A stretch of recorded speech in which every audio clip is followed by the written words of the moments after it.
We here at the Kamen Saloon Riff Tracks always support any and all that are involved in the creation and distribution of any show we feature, and will encourage any of those watching to support the official release.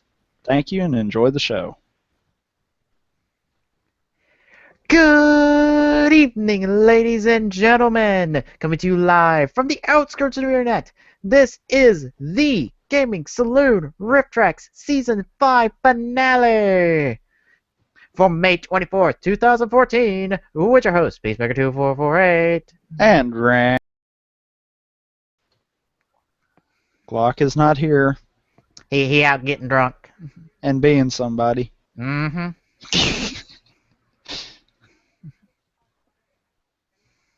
Oh boy. You know one thing we forgot to do? What? Forgot to do tweeting. You usually do it before the show, so I don't ever think nothing by it. I know, Oops. forgot. And normally I also think to give you the following links, and you know what? I'm a dumbass even. You know what? Where it ain't? On the site. We used to be screwing up all kinds of things. Season 5 Roof Tracks for you. Mm-hmm. You know what? Blame League. That's yes. All. Yeah, yes, fuck that ye. Yes. We had a terrible ARAM game. Right before the show. Mm. And all we can say is fuck that ye. I got that link. All I need is the, oh, I don't need the link for that. I gave you both links. Nah, I was talking about the other thing. The other thing you ought to know where to get to. That's what I was saying.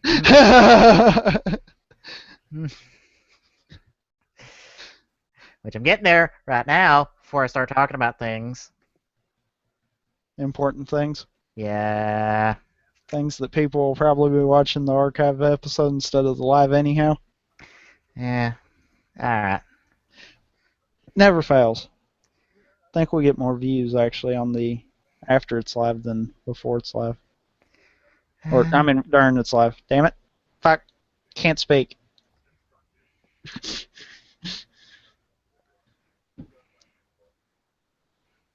Alright. Yeah. All back situated, whatnot. Alright. Alright. We got a lot of things to do today. Because not only we're going to do our usual game talk and cover a little bit of 29, kind of redo what we did last Saturday. But we're also going to cover 30, the Kakair crossover episode. Which takes place about 2 weeks before 29. Yes. And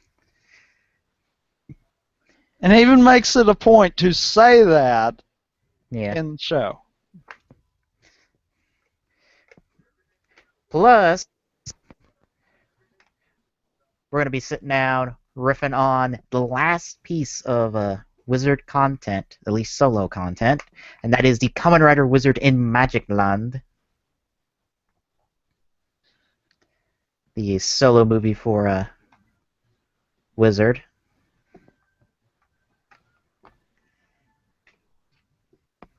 And on top of that, we're going to be having a nice big old discussion of Wizard overall by the end of it. So yeah, we got a lot to cover. Lots and lots of stuff to talk about and cover and have fun with, and yes.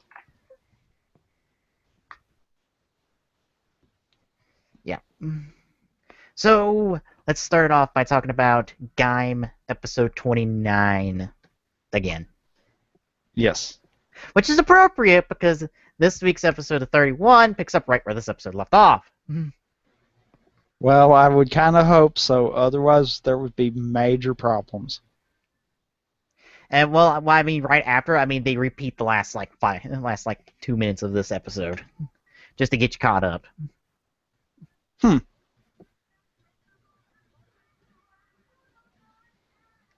Alright. So, 29 as I readjust all my windows. So we find out that Takachura is being cared for by the White Overlord, which I still can't say the name of because they haven't said it in show. At least legibly. True.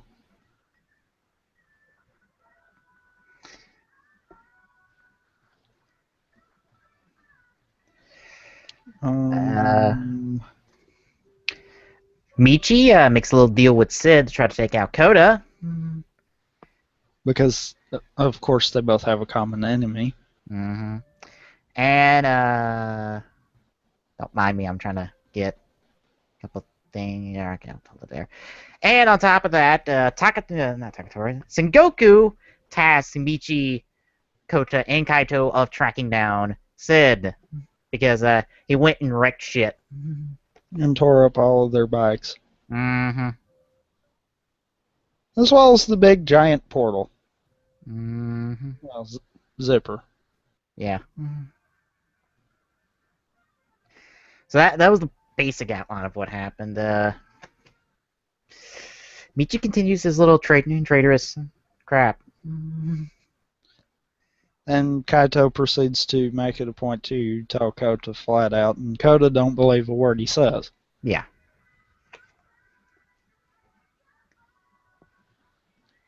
Yeah. Kota a bit dense in that way, but I do love how Kaito is just screwing with Michi at this point. He knows Kota won't believe him, but he will do everything in his power just to fuck with Michi. Because he knows Michi can't beat him.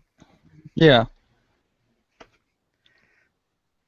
Even with him having Shinzengetsu at his disposal, he can't touch him. No. I mean, hell, we've done saw the point that with the energy, I mean, the Genesis driver, Kaito is way outpowered for Sid, so. Yeah. And Sid's better with fighting than Michi would ever dream of being.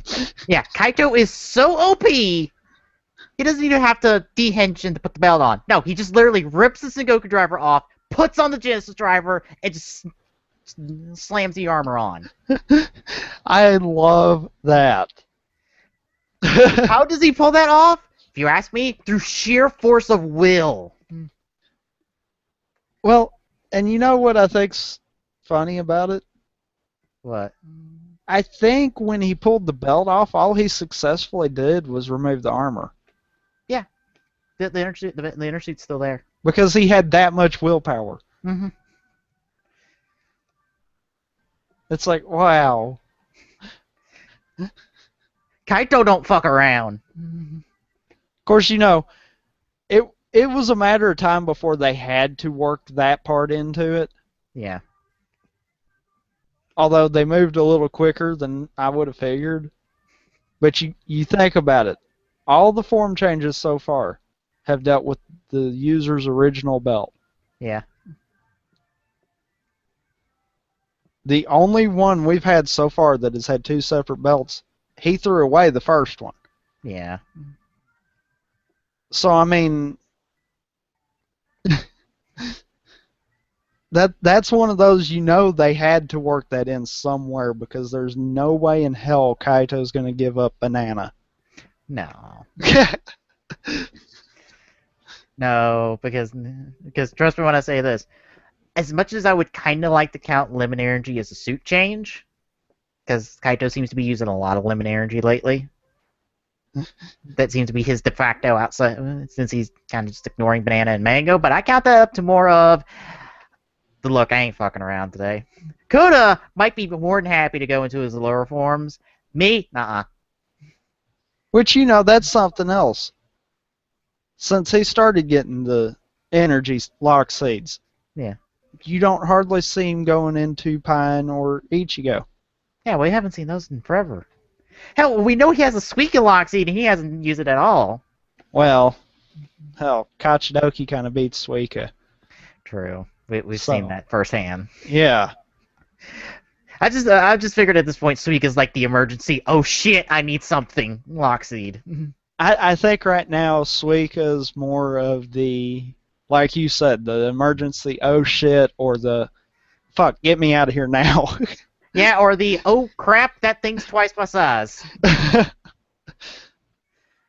I don't think we're going to see too much use out of that. Of course, we didn't really see too much out of it to begin with. Yeah. It's about like All Dragon. It's got its like 3 or 4 appearances and that's about it. Yeah. It may or may not be getting a figure art, considering how gotten figure arts may or may not go. All I'm gonna say is, while yes, Gaim and Baron are back in stock, and I'm gonna look right now on AmiAmi because that's where I got my Gaim pre-ordered, just to see if they went and resold out. Probably. And they resold out.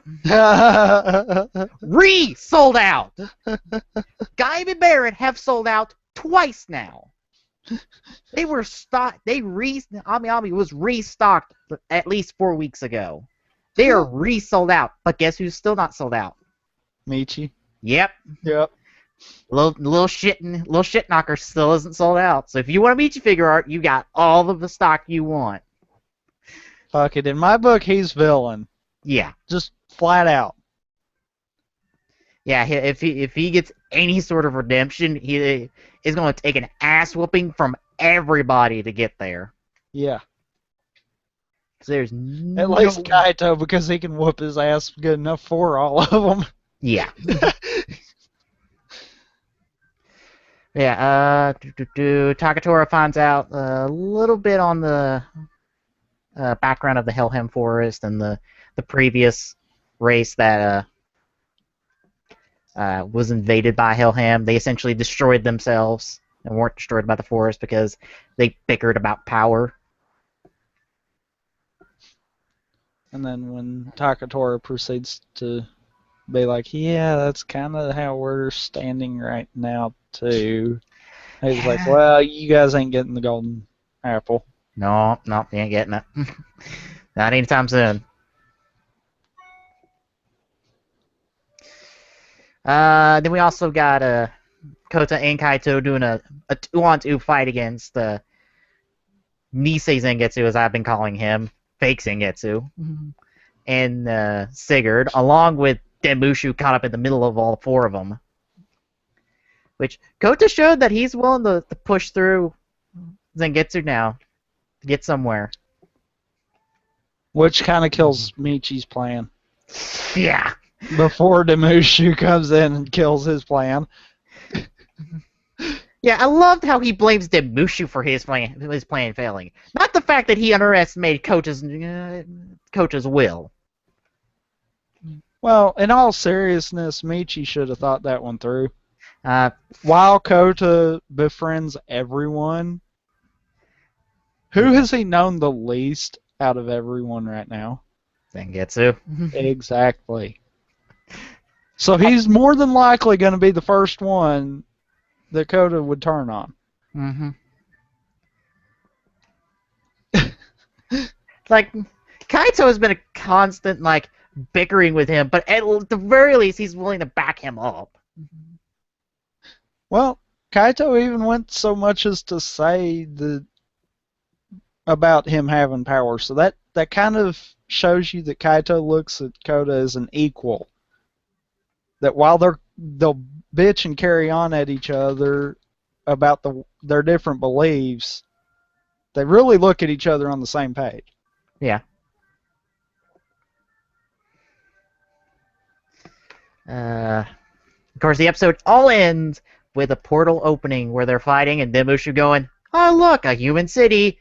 Wonder how well it will burn." And he goes off with Kota and Kaito in pursuit. And that's where we'll pick up next week. But now we got a flashback 2 weeks earlier for crossover shenanigans with the red and blue Kikaider. And I so love the picture that the site you linked me for the live stream. Mm-hmm. I so love that picture up there. Yes. Sunkissed and Pepsi won't tolerate your bullshit. Yeah. Oh God. Like as I've been watching live stream, they've now been doing like Sprite commercials during the broadcast, and I'm like, wait, what? Sprite commercials? Excuse me? And of course, Sprite is associated with lemon. Oh God. Oh. At least we don't get that weird ass like black and white commercial. I think if it was with some weird ass commercial, I didn't get it at all, even without subs. Well, I don't think I'd even get it with subs. It's just weird. So yeah.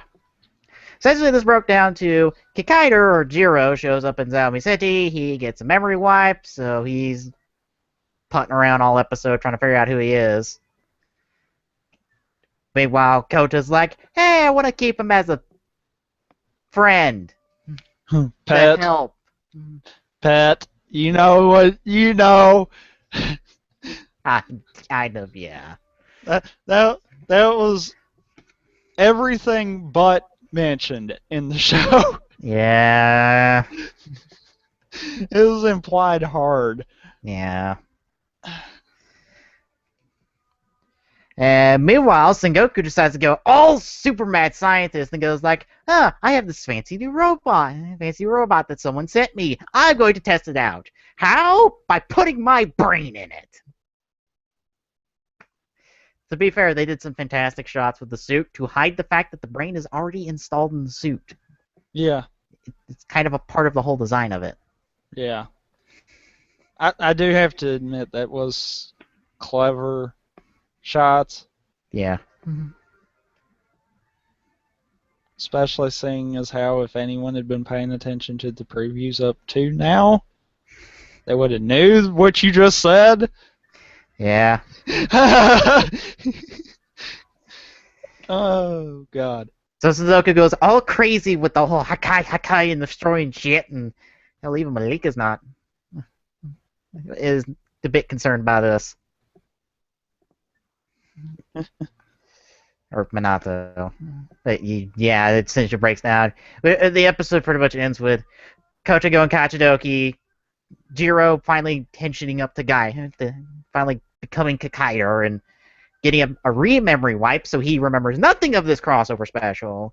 Kaider is sent back to wherever the fuck he came from, and everything is hit with the big old reset button, which is something Gaim has never done.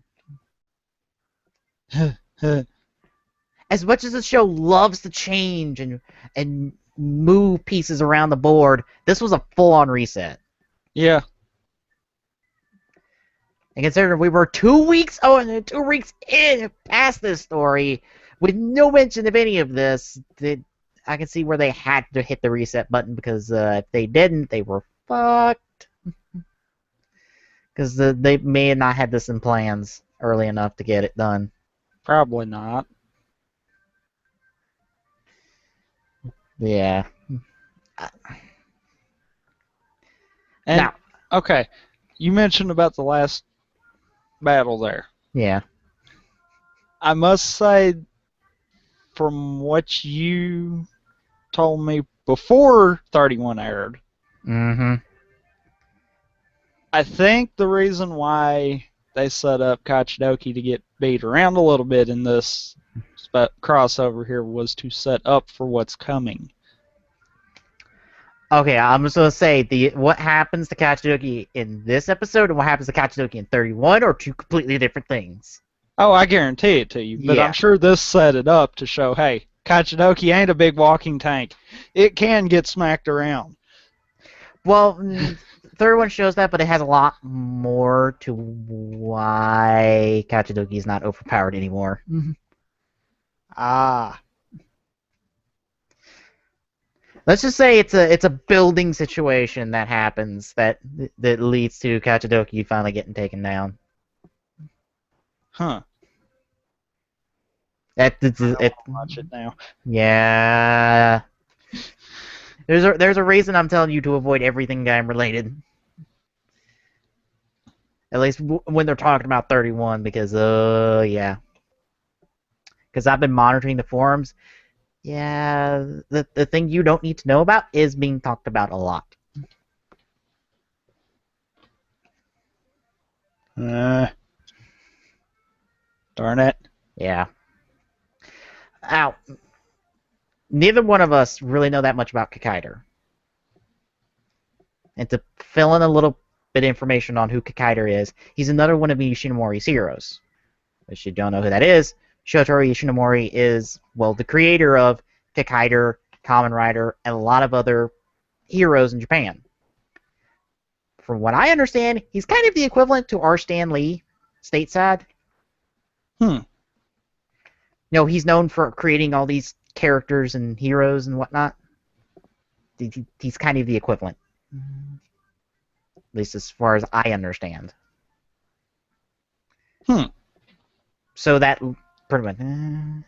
So Kikaider is one of his properties that's being revived because it's had TV series, manga, anime, movies as well. It's had all the stuff, but it's been years since Kikaider showed up. Now the original Kikaider showed up in Let's Go Kamen Rider alongside Inazuman, which if you've seen Ultimatum, you see the new Inazuman that they put out. Forget who else, but two other Ishinomori heroes show up in that all riders.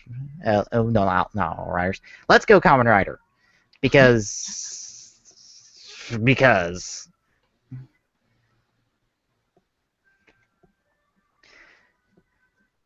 I'm not gonna lie. If this was supposed to get me hyped to see the movie, it did not do that. No. It really didn't. No, because it was a good crossover, don't get me wrong there, but it just doesn't feel like it did what it was supposed to. Yeah.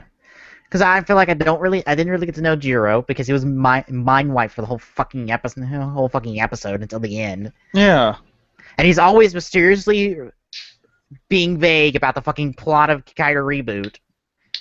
Well, there's something I have to do. There's someone I have to protect for Kikaider Reboot. And I'm like, for fuck's sakes, at least Tokyo worked in their damn story in the fucking Gatai special. Yeah. At least Tokyo didn't show up and we're all vague about their story. That was a full crossover. Granted, it had an hour to play with. But still. Yeah. Kikaider is all but just a form swap for Sengoku. And the Invest is an Invest that gets to take a roundhouse Kachituki charge shot to the face to get blown up. Literally. Yeah. Yeah. The Invest was the least of... It was the lowest part on that whole episode. And you know what's funny? That was a brand new suit, too. Yeah. That was a brand new Invest. Mm-hmm. Mm-hmm. And just nothing. Yeah. Like, I said this in my R&R. This is the weakest episode of Gaim. The weakest. And bear in mind, this is a numbered episode. This isn't like the Gatai special where it's not numbered. It's just a special. This is an actual numbered episode of Gaim. So that means it legitimately is the weakest episode of Gaim. Yeah. Hell, the Gatai special is better than this. It's a better done crossover. It actually feels like this crossing over of Tokyujers and the Gaim cast. Whereas this just feels like Kikaider showed up on set, Kikaider left his mind somewhere else, and shit happened, and then we hit a reset button by the end of it so we can get back to the things at hand. Just feels like the same effort that was put into the Gatai special was not put into here. And you know what's funny? The same person wrote both, and it was not Urobuchi. I wonder if it didn't come down to they just found out the last minute on it. I kind of want to too, but the Kikaider reboots, I think, it's at least been planned for, I want to say over a year, because we had a tease of it we had a kind of a teaser at the end of Superhero Taisen Z, I believe, that there was a Kikaider project in work. So this has been going since around that movie release date, which is, I want to say, like a year now. I Is how think long? so. Yeah, this has been in working for a year now. At least a But kind of related something. but maybe they didn't plan for it to be this soon. Yeah. Maybe it was one of those they did plan that this episode would happen sometime in game, Mm-hmm. just not when it actually did.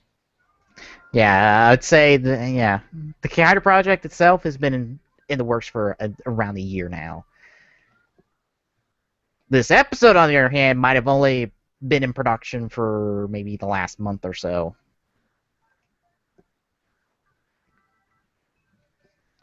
So, yeah. On top of that, from what I've heard from Mega Devil on Twitter, the Kikaider reboot movie is a bit of a mixed bag. Pacing's all over the place. Jiro is good in the movie, which I'm happy to hear because we didn't get much out of him this episode. Yeah, you Sounds didn't get like. much development out of him at all. Yeah. He was just a mind-wiped robot. Yeah. That was really the short and long of it. Apparently doesn't understand things, like every other robot plot in existence. Yeah.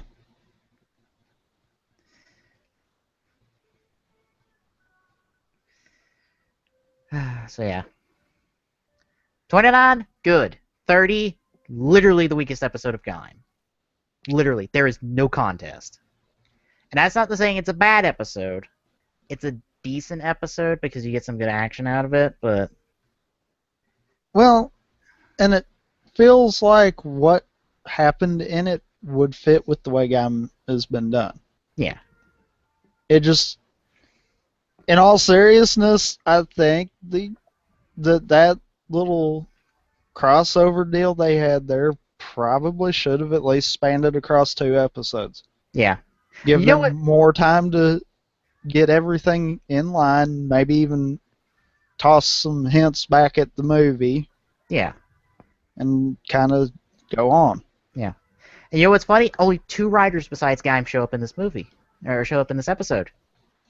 Zach and Minato. Minato for 3 seconds in suit, and Zach just to get his ass handed to him by Kaider. Mm-hmm. Kaito's not there. Michi's there, but he doesn't transform, and he's there for like the first 10 seconds of the episode just to get a weird look from Kaider, because I swear he's got this asshole meter in him. When he stares at Michi, it goes through the fucking roof. That or it fried it, so he couldn't do anything about it. Yeah, Kaito's not there, Sigurd's not there, Takutor's not there because... Well, obvious reasons. Yeah. Well, this is supposed to be 2 weeks before, so this is before all this shit happened. True.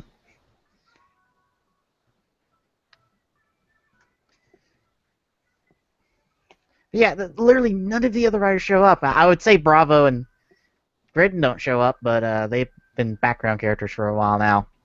Yeah. Which a lot of people are upset that Grid's not getting a lot of focus. And I'm like, guys, He never was meant to get a lot of focus. does no one realize that Grid's supposed to be a comedic character? Like, hello? Am I the only one seeing that he's a comedic character, that he's the comic relief of the show, alongside Bravo? Like, seriously. What about Gridden has made you take him seriously? There ain't nothing. Yeah. Like, the only time I think the character's been taken seriously was the last episode he's appeared in. And, well, he hasn't appeared since that episode. And that's understandable. And Bravo hasn't showed up because, guess what? He's comic relief. That's who he is. Yeah. He's only there to show up to be in love with Zangetsu. Yes. And I so hope that while Michi's trying to be the fake Zangetsu, that Bravo winds up in an episode during that time period there. Yeah. Because that would be hilarious to see that.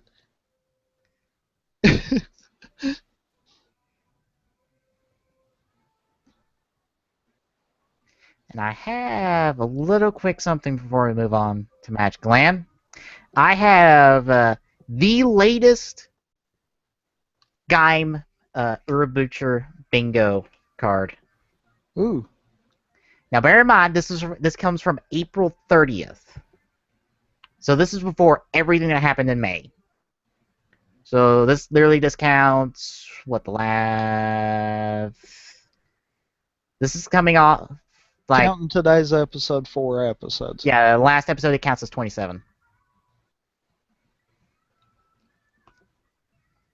So nothing from there on out counts. We have Dark Triss, Betrayal, Suits, Madness, Dystopian, Martial Arts, Faustian Bargain, Anti-Villains, Innocent Main Character, Early Deaths, Corruption, Suffering for Free Space, Utilitarianism, Eldritch Abominations, Mart, which gives us at least one bingo. Now, Thanks, please. oh.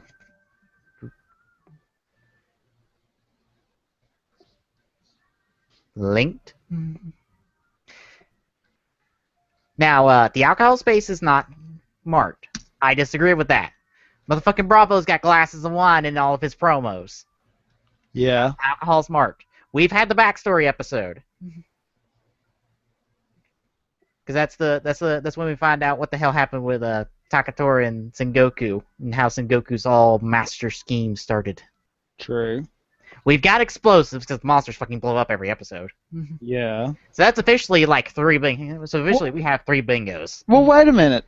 Even if you exclude the fact that the monsters explode, Kachidoki, Yeah. All them explosions. the damn DJ gun has a rocket launcher setting, for crying out loud. Yeah. And that's not counting the big blast of doom that the Kachidoki charge does. Alright. Which leaves so that gives us like 3 bingos already. I don't know what Hamartia is. We're not getting lesbians and we're not getting rape because this is trying to be a kids show. Try to be a kids show. Yeah. I don't think we're getting severed heads either. Again, try to be a kids show. That literally references is marked. Yggdrasil, Helheim, do I need to keep going? It's documented all the Norse mythology references in here.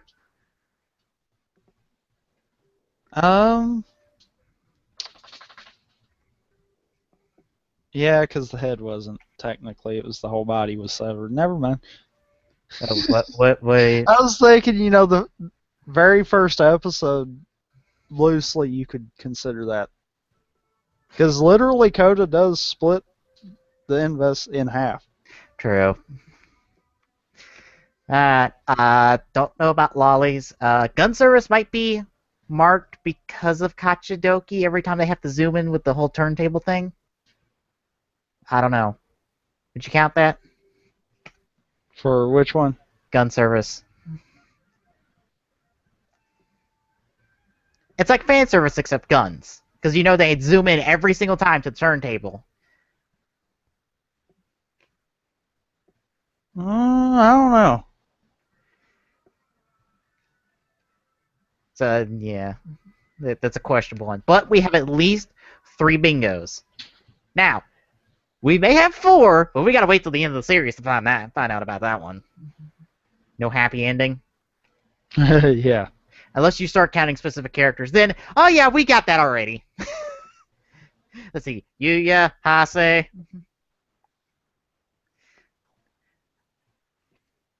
Any of the Invest, hell, the other civilization, they're not getting a happy ending out of this. They're all fucking dead. Wait a minute. Wait a minute. Wait. What? Hamartia should be marked. What is it? It usually is stood for a mistake or error in judgment, described as a hero's tragic flaw. Yep, that's Coda in a nutshell. We've kind of had that episode. Yeah.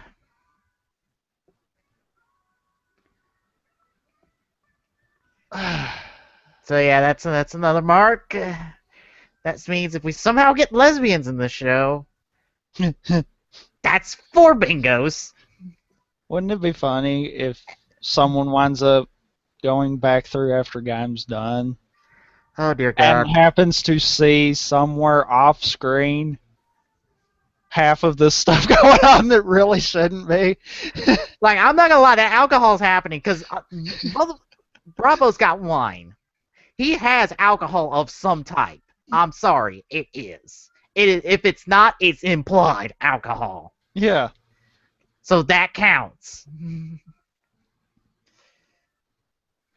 So that means if we somehow get severed heads, that's what 1, 2, 3, 4, 5 bingos. Yeah. Dear God. Possibly 6, because why do I have a funny feeling that no happy ending might wind up happening? Well, it depends on your definition of no happy ending. Do we mean no happy ending in general, or no happy ending per character? It's a good question. Because as I said, if we're counting no happy ending for a character, we've That's got good. that in fucking spades, son. The events of this show, however, already ruined lives.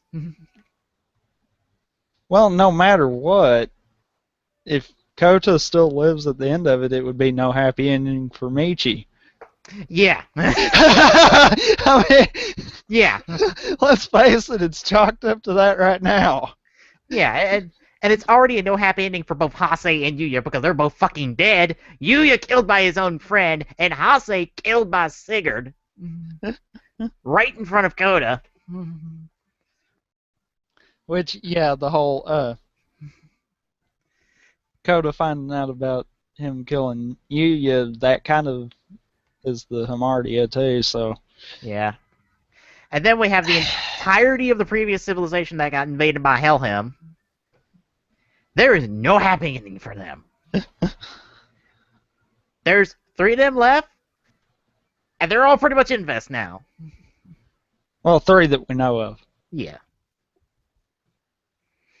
And that's the 3 overlords. So yeah. Yeah. It wouldn't surprise me if we find out there's another 1 or 2. Yeah.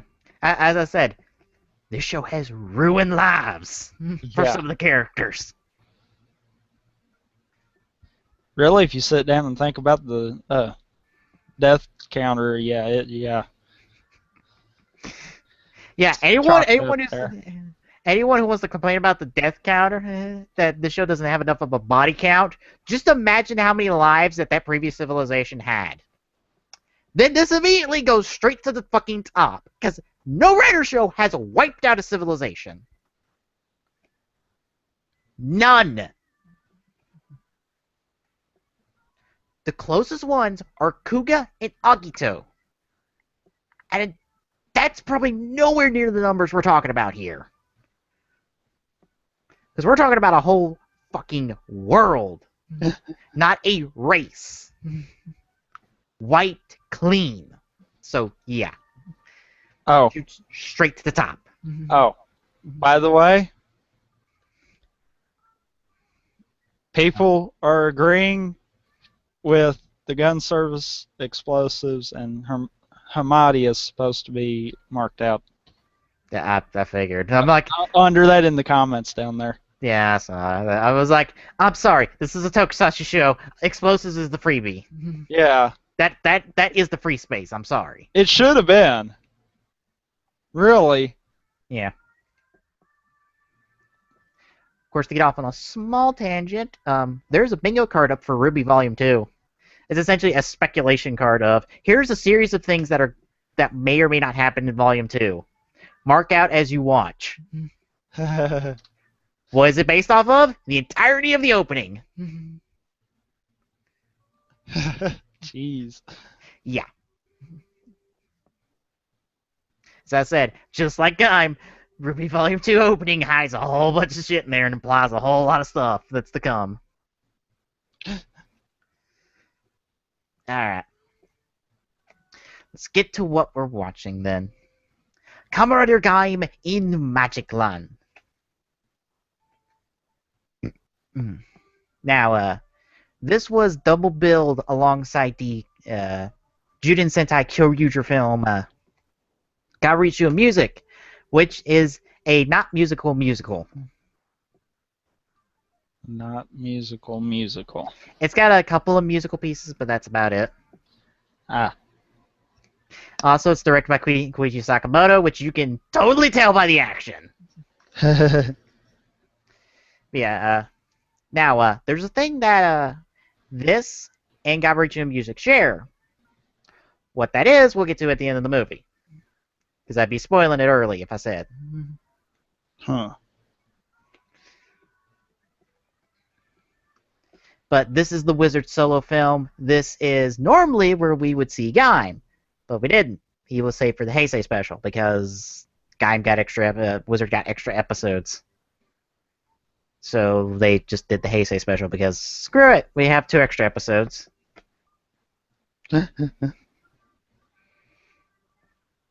So we get no Gaim, but we do get the movie exclusive writer Sorcerer, who will be appearing in Battle Red War 2, along with the events of this movie to a certain extent. Of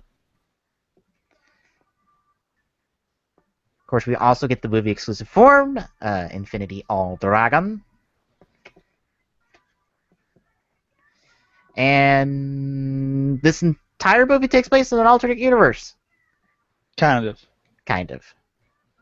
Let's just say only 2 characters we know are the same. Everyone else is different for plot reasons. Literally, plot reasons. So yeah, thoughts going into Magicland.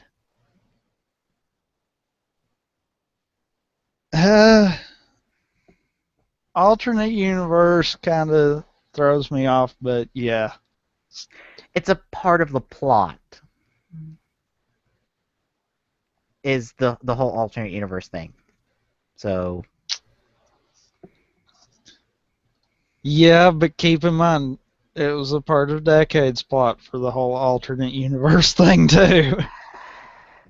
At least this one this one 3 yeah, we'll get to it when I kind of made a point there too, didn't I? I know. I was just like we'll just wait till the movie. We'll see how this whole alternate universe thing comes about.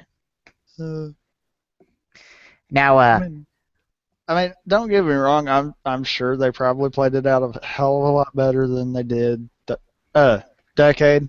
Yeah. Simply because they learned from Decade. Yes, and he's not kidding. Go watch Gokaiger after you watch Decade. It proves they learned from Decade. But I mean, yeah. Alternate universe, that's always kind of a turn off there. Yeah, I understand. Trust me, in a way, this all works in the continuity of Wizard. If you just accept the fact that they never talk about these events, ever. So then they really don't work into Oh, God. Well, technically, Sugoku Movie Battle references this movie. So in a roundabout way, it's all in continuity. In a roundabout way, because the same ring that Haruto uses in Sengoku Movie Battle for the final fight is the same ring he uses here. Where he gets that ring, fuck if I know. I just assume he pops it out because of a certain thing that happens at the climax. I just assume, and because I know he can poof rings out of nowhere, that's my evidence. Because he poofed Infinity out of nowhere. Literally. Yes, and he poofed the Dragon Timer out of nowhere. Granted, with the help of White Wizard, but yeah. He did. So that's my evidence. Works for me. Alright. Shall we get ready and get set? I guess so. Alright. And you did notice what I named the Daily Motion channel that I put Uh, this up on, right? I did not see. I didn't look for that. Snickerdoodle. Okay. I did it simply because of the YouTube channel you went to do for it. Yeah, which didn't end up working, so. Yeah, because Toei's kind of watching YouTube hard. Yeah. Of course, I'm watching on a hard copy on my computer, so I didn't have the Daily Motion pulled up at the moment. Unless we Ooh, all need to be watching off the Daily Motion. might be better. Uh, I hate saying that, but yeah, it might be better. It Alright. should match yours, but I don't know if the upload thing kind of screwed some of the timing up somewhere. Yeah. Because I literally, the first part should have been 31 minutes even, and Daily Motion's got it at 31:03. So something's fucked up somewhere in there. My guess is title card got shortened. Be my guess. Alright. Well, it'd be lengthened because the upload had actually went longer. Oh, okay. Yeah. Let me pull that over to my primary monitor.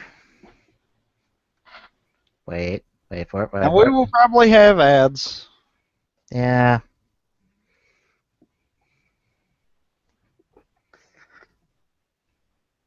It's the only problem with Dailymotion. Random ads. No, they're not that random. It's on every 5-minute markers. You know how many times we're going to run into that if it's every 5-minute markers? Uh-huh. I'm starting to think we were going to regret this decision. It was either this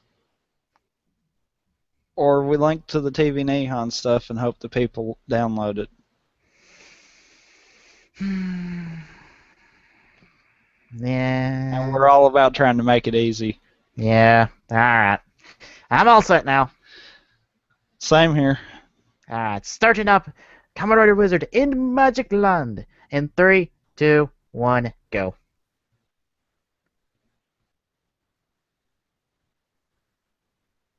I think I see some of the lag parts of it. I think that 3 seconds might have wound up in it at the beginning. Okay. Can I? What in the? I can't full screen this, or else the video freezes. Oh damn. It's still playing. It just doesn't want to keep the video playing, or keep the video part going. It just keeps playing, just freezing free frames. Piece of shit. Nah. Fucking goes. Fuck you.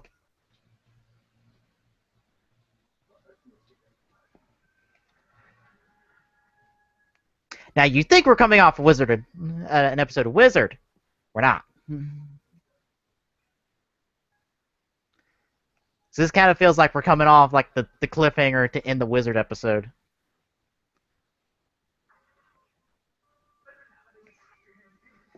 This is our first time seeing TV Neon subs for Wizard. Yeah, I know.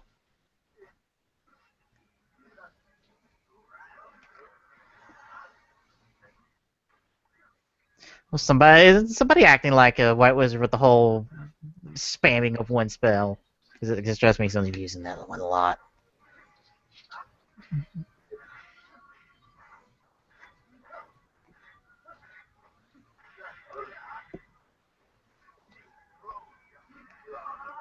Hey, that's White Wizard's move. Oh And wow. He can use that on himself as a slingshot? yeah, Magic Land gets creative with the spells.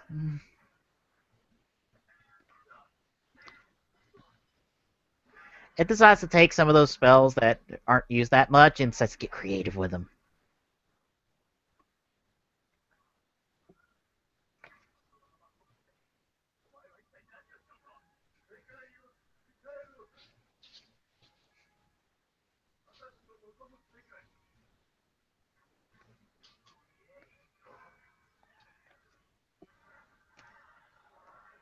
Also, the image for that ring is a plot point.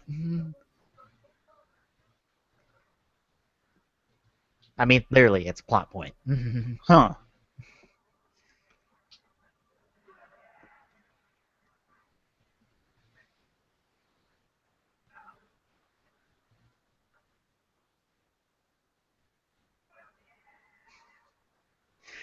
I feel really bad. I have to snicker every time Haruto has to scream Koyomi's name. He just does it so much. I just snicker every time at this point because I'm just like, oh, God damn it, Haruto.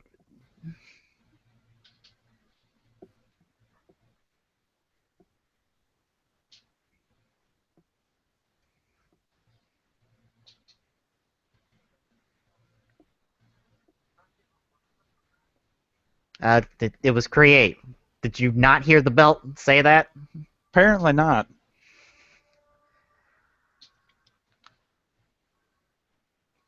Also, welcome to the alternate universe now. Well, that was quick. Yeah.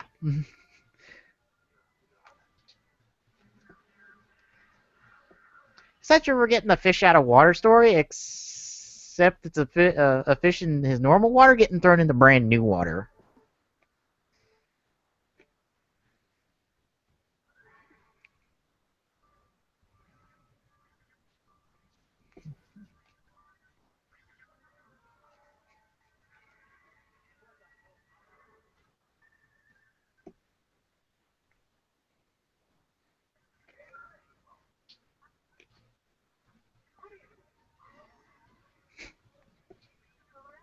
And we get a whole bunch of spells that will never be used again.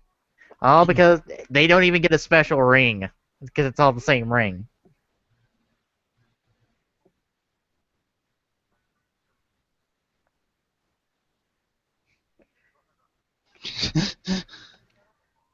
I'm going to say yes, Haruto.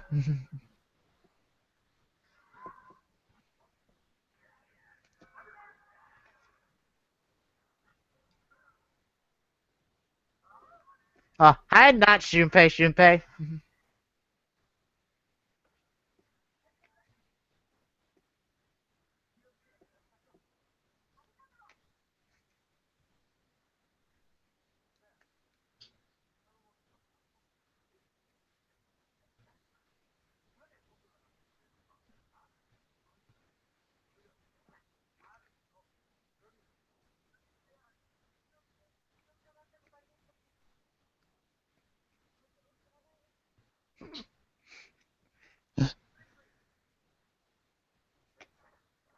Wow, that doesn't even even connect with him. It truly is a different Shunpei altogether. That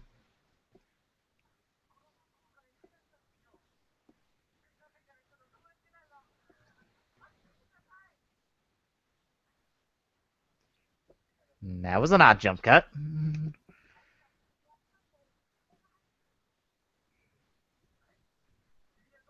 Which, you remember the intro from the first episode, it's kind of a callback to there, and Haruto's dreams just went by.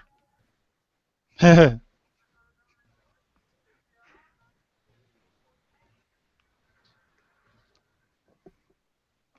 that is quite literally Haruto's dreams right there. A flying donut truck.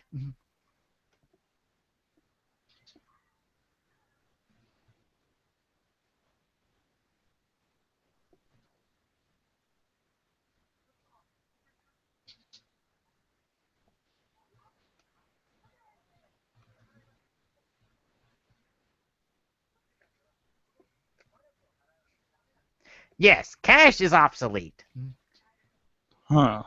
So if you don't have mana, you flat broke, son. So Koyomi's broke. Pretty much. At this point. I'll Yes. put it that way. Yeah.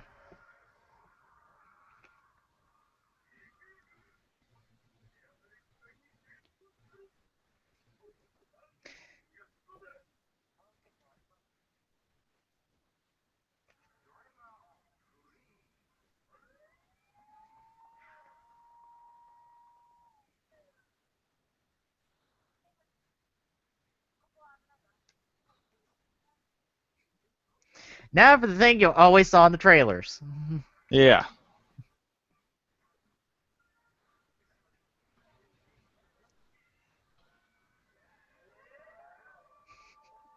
Just love that reaction of just like, what?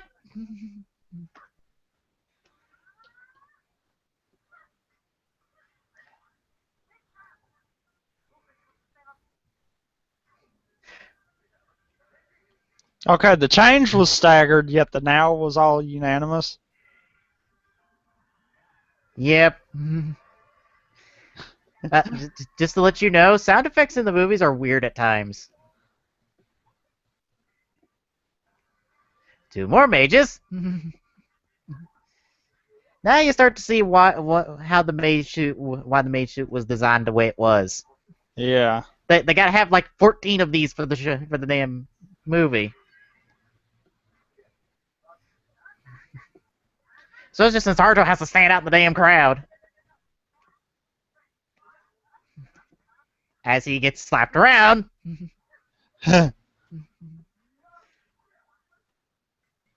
Although credit to the suit actors, they do their best to distinguish everybody.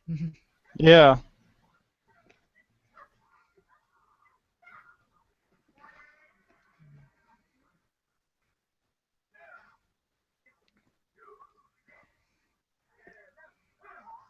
Oh my god, it's another one of Haruto's dreams. Giant donuts! Giant killer donuts, and I guess you can call that a decapitation. So that's a one-up Wizard has on Guy. It has severed heads. Yeah, true.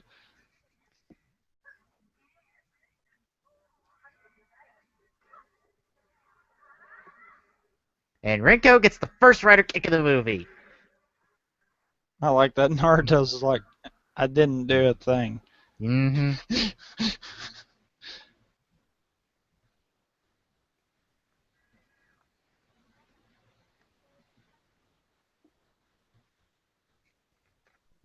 It's like, you're a cop. It's like, I'm a cop, but thanks for all your help.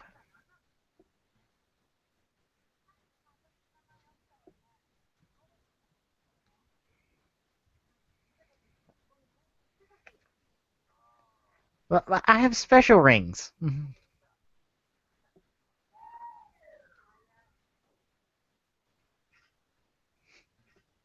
Now for the running joke of Wizard.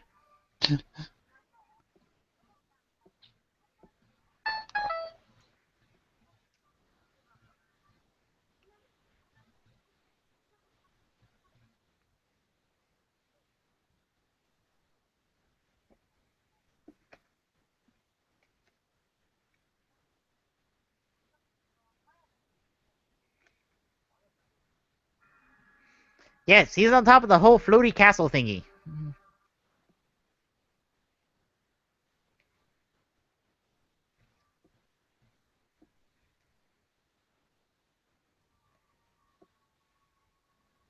Also, as a little bit of behind the scenes note, they were calling for extras to show up with a hoodie and a belt for this movie. Huh. Yeah, anyone who had I think a white wizard driver was like, hey, show up for the movie.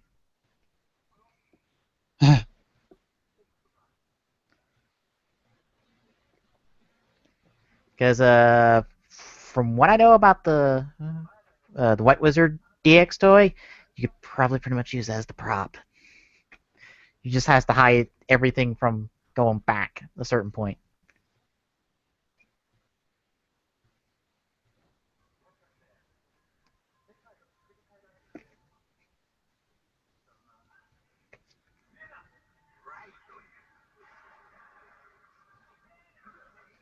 Also, that was important.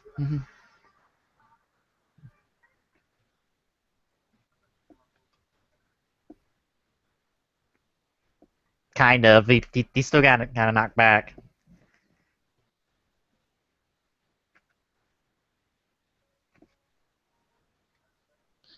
I think our time codes might be off. Yeah, you're about a couple seconds ahead of me. Okay. I'm at 12:20. Ooh, wow. I'm almost 10 seconds ahead of you then. Yeah.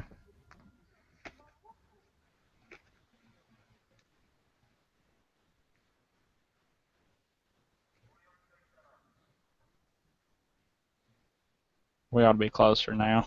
All right.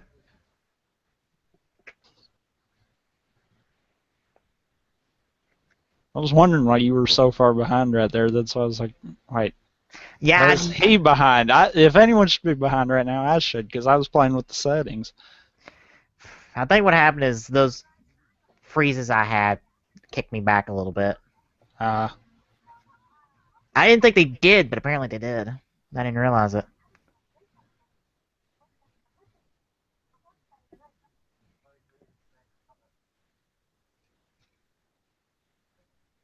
Well, technically you're in your world.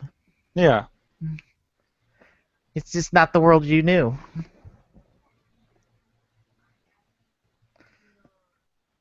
Oh, I love this bit. Yeah. I saw this part of it. I stopped myself before I continued watching. It's like, he's not that one. We know him. He's good. He's also an idiot. We want no part of him, though. I like the way Haruto just looks like, this is not going to work. Yeah.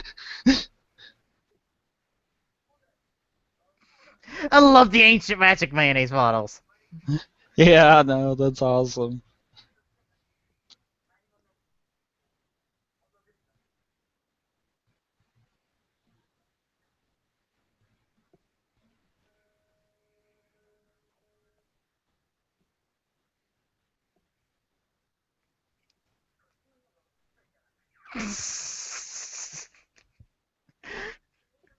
I love how Haruto just hops up. He's like, that's the Nito I know.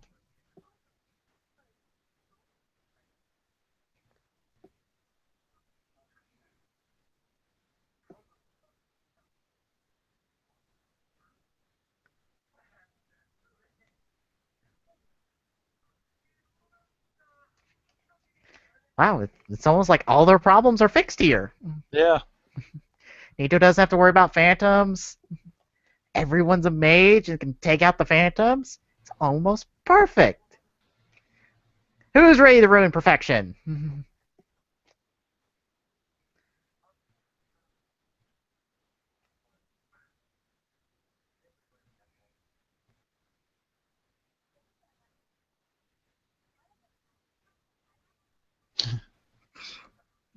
It's like, yeah, you wouldn't have enough donuts. Granted, you're probably like a millionaire in terms of mana here. Pretty much. Yeah, we've never seen the store full. Wow. Full of customers. Yeah.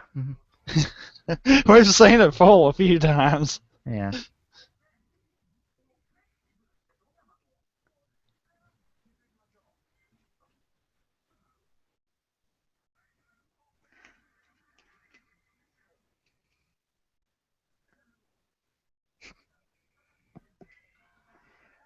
Ome Wajima even gets to be in on the action. Yep,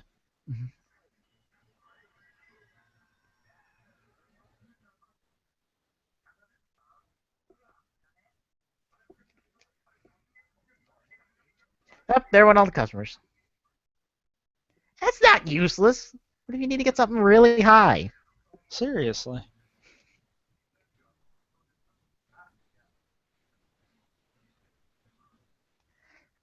Trust me, Haruto's got all the rings he could need, and they're made by the other you.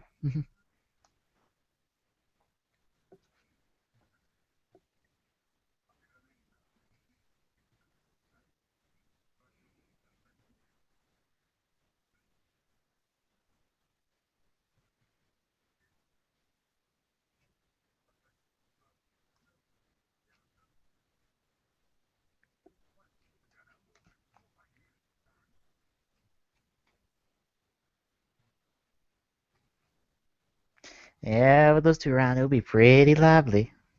Mm-hmm. Which, if you notice, is the one room they always show from the show. Literally.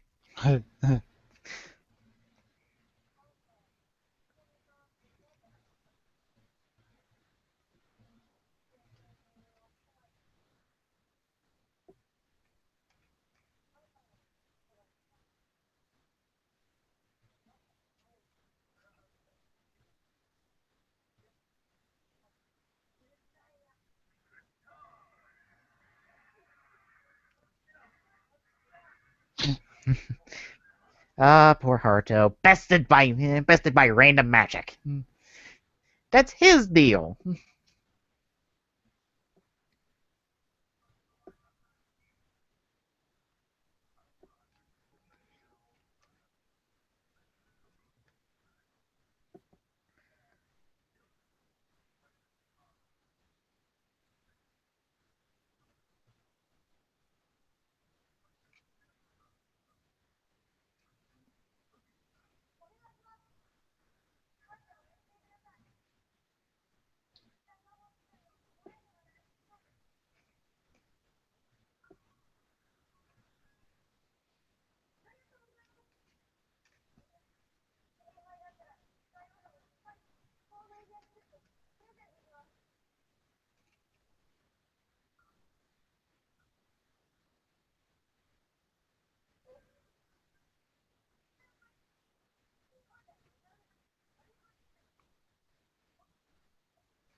You know, the kid has a point. It does seem awfully suspicious. Yeah.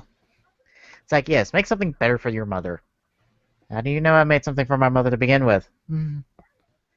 Uh, lucky guess.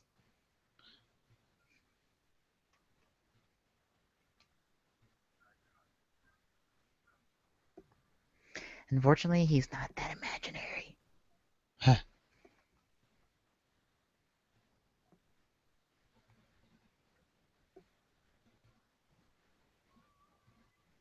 And cameo appearance by the Kamen Rider Girls.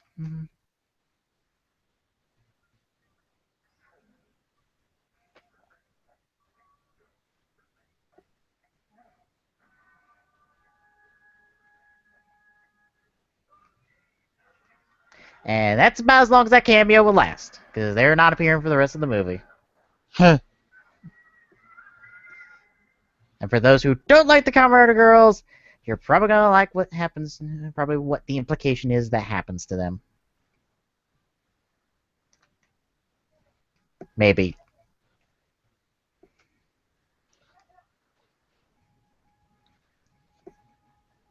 Not gonna lie, this movie's got some dark imagery to it.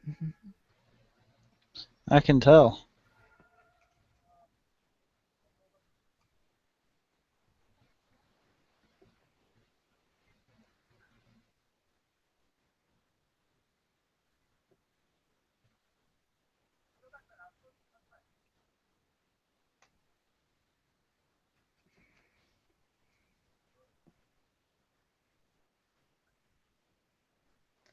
You know, for being a magic land, it's not that much different than the real world.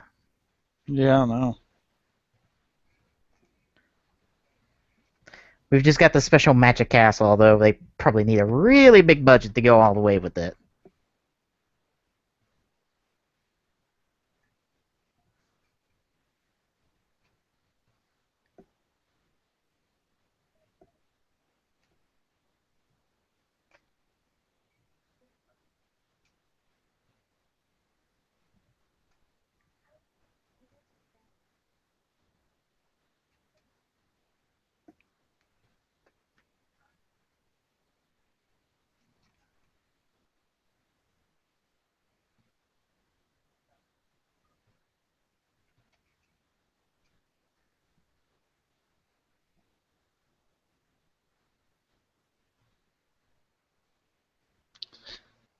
Huh.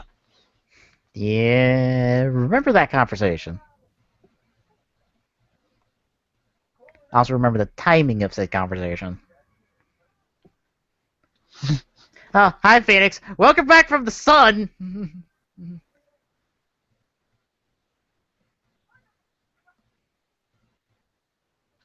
Hey, Gremlin, you're not dead either. Well, you're not dead yet in the show. Oh, yeah. Neither are you, Medusa. Phoenix is the only one dead, and that's because he got drop kicked into the fucking sun. Yeah, at this point, that's the only one dead. Also, you want to know where the Yuzuru mage suit came from? Right there? Uh-huh. It's probably the only reason they were able to make a kid one of the mages in the TV show is that they already had a kid suit made.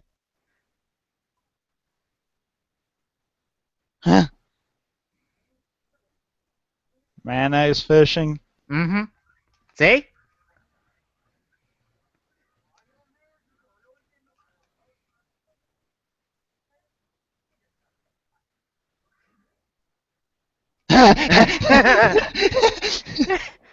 Just that look of like, no, they don't. I like that. Just like, wait a minute. There's like some mayonnaise bottles, like some bottles of why? The more I see this world, the more I go, why? Especially with anything involving you, Nito.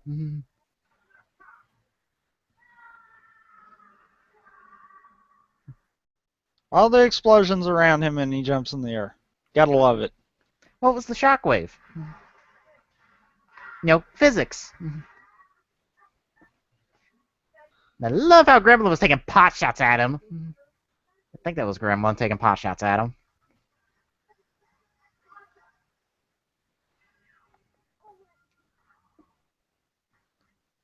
Hey! Here once we see a despair in the middle of a fight.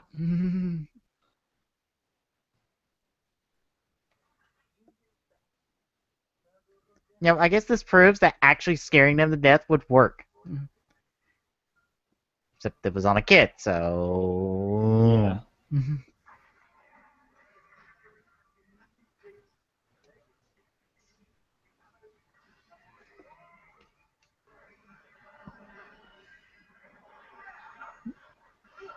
Yeah, this is where we get the big form rush fight. Except for Infinity. Yeah. We're not going to get Infinity just yet.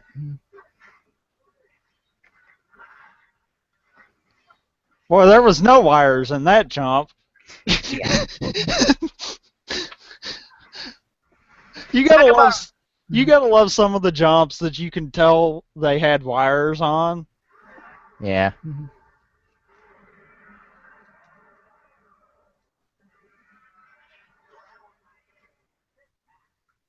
Well, that was quick. Yeah. We gotta fit in all the dragon forms in here. And see, yet again, the other problem I have with some of the times they use the Dragon Time. Yeah. It's like that don't work. It's like we fudge with our rules with technology all the time. Why? Because convenience. Of course, I still think the one that irritated me the most was the fact that he pulls all 4 forms and then goes into all dragon just back to back. Yeah. It's like that. There's no way that one works. Yeah, especially when all he has to do is scan the dragon timer and that activates the bell. Yeah. It makes all dragon. Yeah. Yeah, you guys kind of forgot. Yeah. Granted, I had to end the fight quick. And it seems funny. In here, they wipe all 3 of them out in no time. In the show, they have this humongous long battle against each of them. Yeah. Well, that's because it's weaker versions. Because it's the second versions of these characters. So it's the rule of halves. Every time a villain shows up and then shows up a second time or a third time, their power is immediately halved. And it keeps going until you get to the point where they start being goons. That's how you explain like movies like All Rider and all the monsters showing up in Megamax and Ultimatum. He doesn't have to use the ring. He can just release Dragon, Remember? Yeah.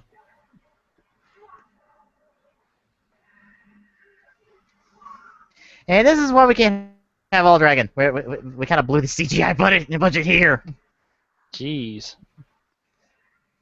With the damn two-headed dragon thing.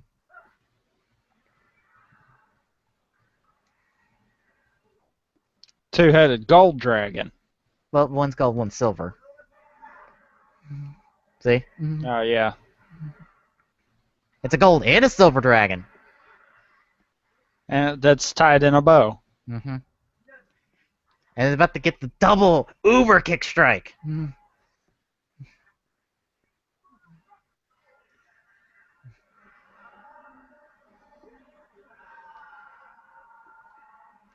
Yes, Nito can do it too. Huh. I don't think you can duplicate it with the DX toy though. I don't think. I've never seen anyone try. I know you can duplicate it with the dragon toy because it's designed to do that. Now, that was a part of the initial scans is you get the dragon boot.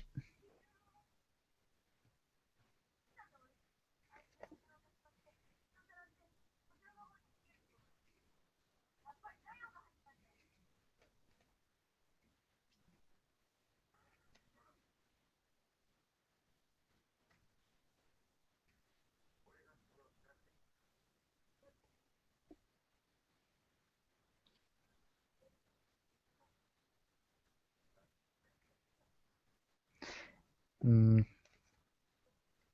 Now, question. what? They just destroyed his phantom. Mm-hmm. Can he still use magic now? Nope. So that rule still applied. Yep. Now how they would deal with that in this world, I don't know.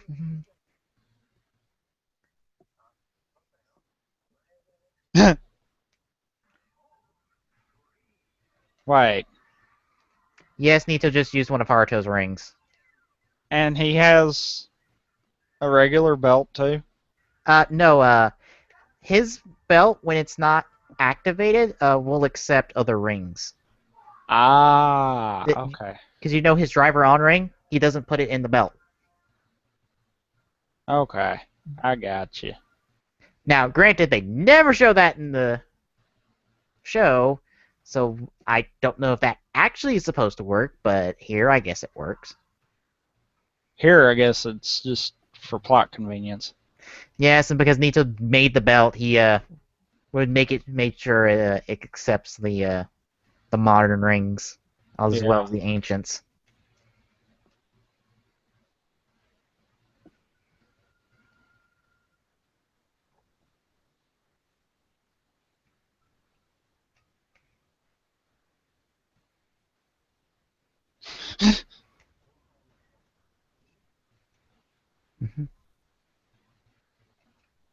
Now look at here, Nito being all smart. For once. And that was it, by the way. Yeah. So off to part 2. Damn it. Uh-oh. What? Okay, What? escape works for that. Okay. Just trying Alright. to figure out how to get out of full screen. Also, I don't know why anyone would set up a chess board to be your lock. I'm sorry, but far too many people know how to play chess. Alright, off to part 2. Yep. Y'all set and ready? Yep. Alright, starting on part 2 and ending off. Also, at the 31-minute marker, if you actually did decide to go and download the movie. Alright. Doing it in 3, 2, 1, go! Because anyone who knows chess would probably be able to figure it out. Yeah. Because, of course, it's going to be checkmate. What else would it be? Check? Then no one would ever be able to figure it out because there's, like, who knows how many ways to put someone in check, depending on the setup.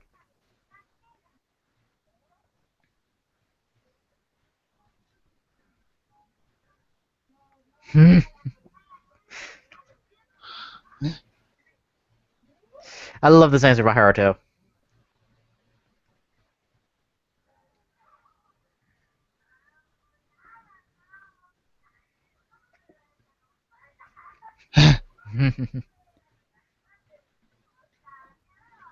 Look at Haruto charming their way through a puzzle.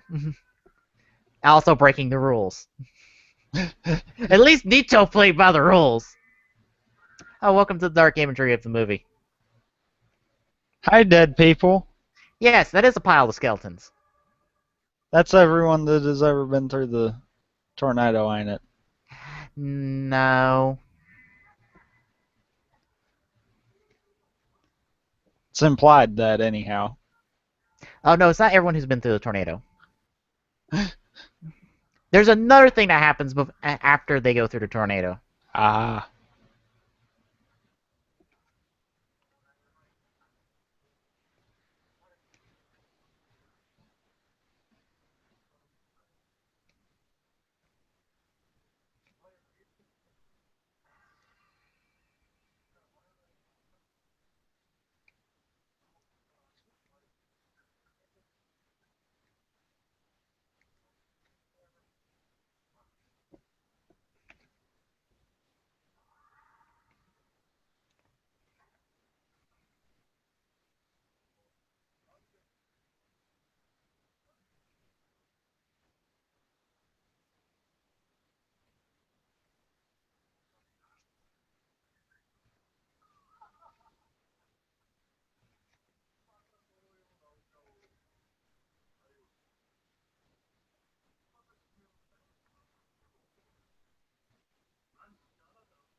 Yeah, that's what happened to the Kamen Rider girls. They've already been added to the vessel. Huh. So if you didn't like the Kamen Rider girls, well, now they're dead in this universe.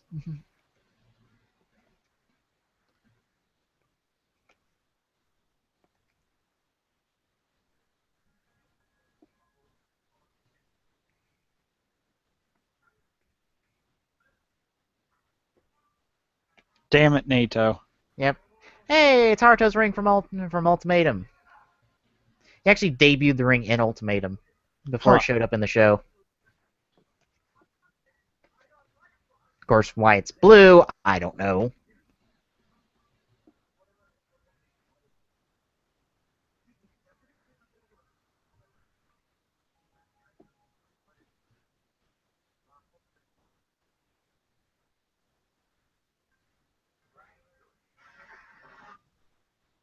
And pause.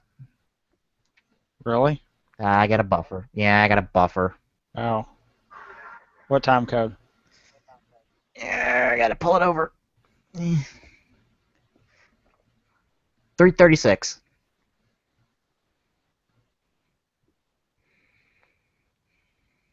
Hopefully it All won't right. buffer again. Ready? Yep. Alright, picking up from the 336 marker or the 34, 36 marker in this case. Right? Yeah. And 3, 2, 1, go.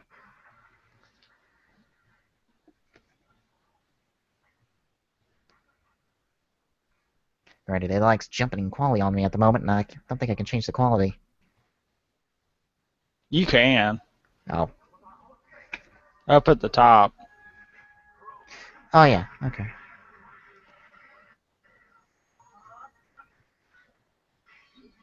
Alright, let's keep it at the 360 so it'll stop flip-flopping on me.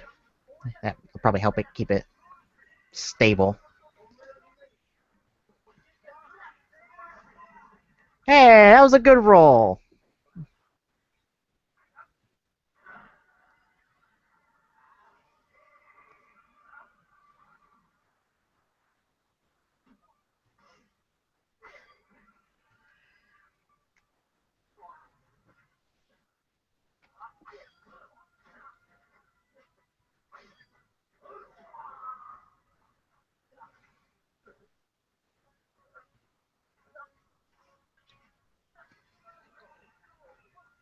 NATO, I really think hyper should be used here.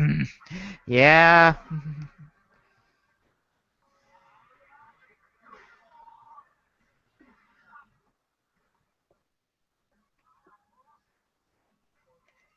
Hyper, not Camelo. Come on, seriously. And, yep.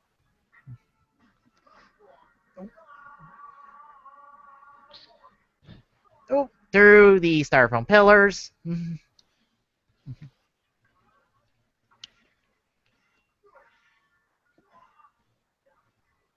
It's too bad they probably will not make any more wizard figure arts. So I would like to at least have the mages. Though the TV show mages, not the movie mages.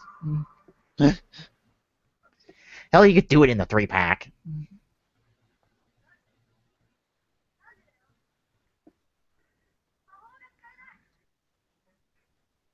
Uh-oh. Somebody probably should have told him before he left.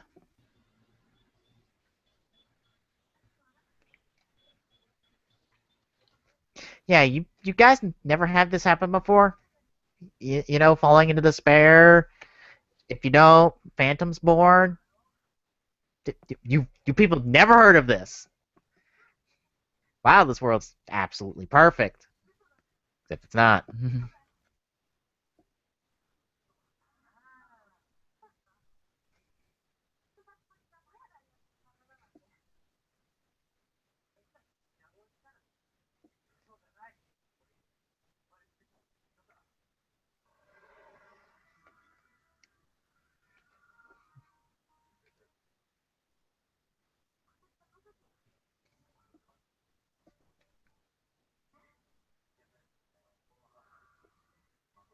Oh, great.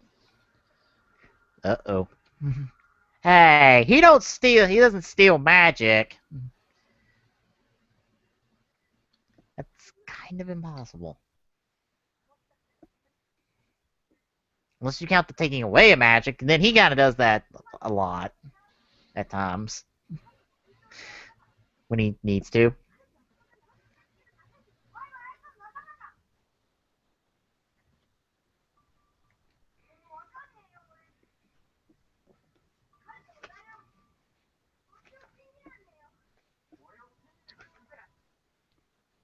Haruto, that's not gonna work. They don't really know you.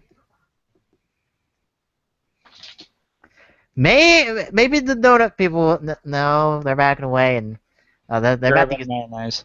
Yeah, they're about to use the mayonnaise on you.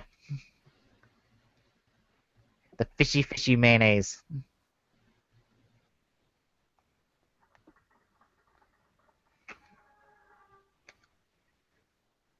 And surprisingly enough, there's actually a chicken there.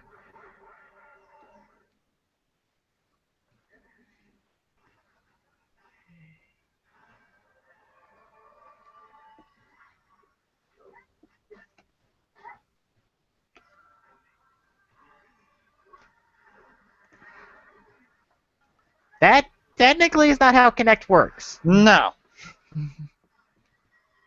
Also, kind of wish this got used in the TV series. Yeah. But I guess White Wizard's like, they don't need the brooms. They don't need to get around quick. They just use teleport. That's far more efficient.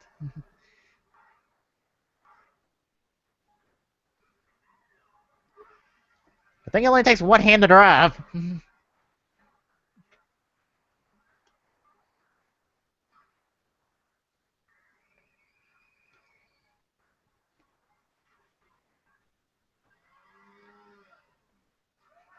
Thank goodness there was a ramp there and there.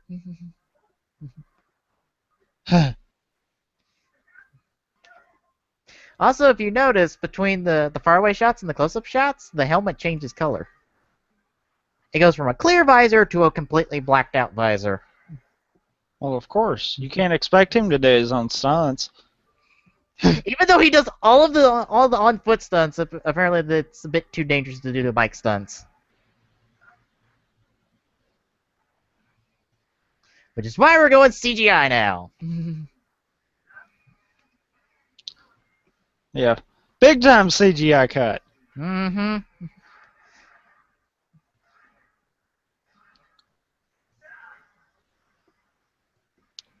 Good thing I can bend bullets.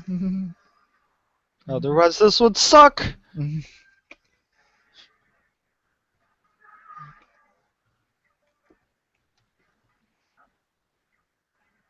It doesn't help either that he's the only one that stands out. Yeah.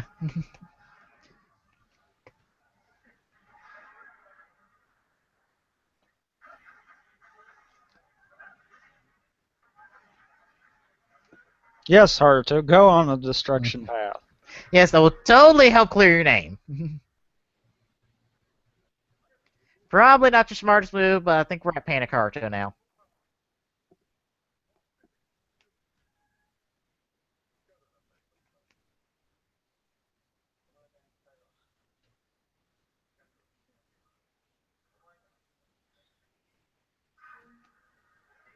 Okay, Nito had to do 2 moves to unlock the door. He only had to do 1. Because he knows where the piece has to be. Oh, okay. It's only set by 1 piece, apparently. Well, I thought there was a click on the first piece.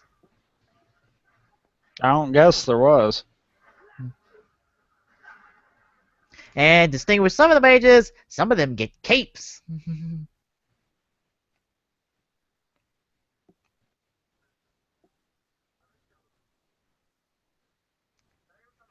Well, if you were to just judge his actions in the past, like, 3 minutes, yeah. Haruto's really not helping his own case.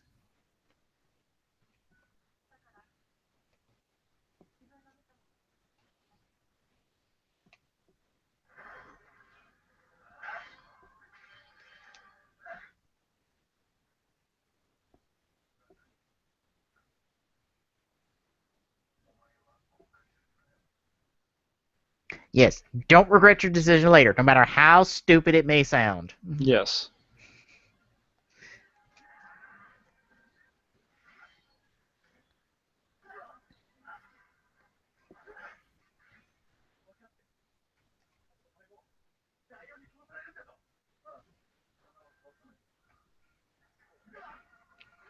And all those potential mages around, and no one's changing yet. Not yet. They're gonna go do a completely different thing.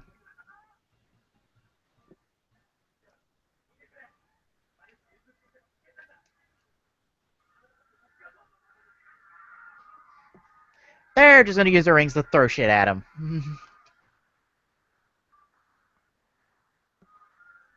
Because transforming and kicking his ass would be too hard.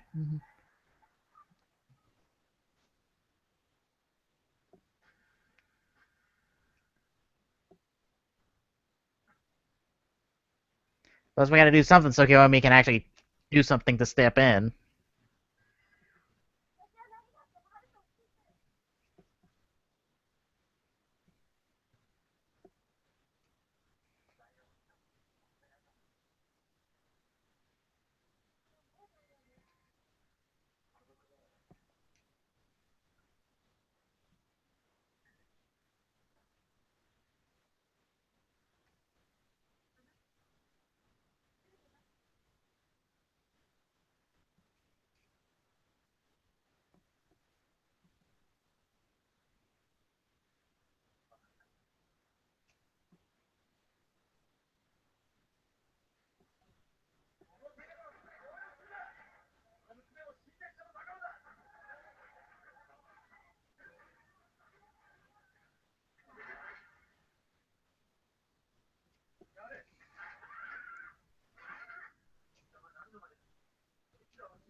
A bit naive, but we'll take it.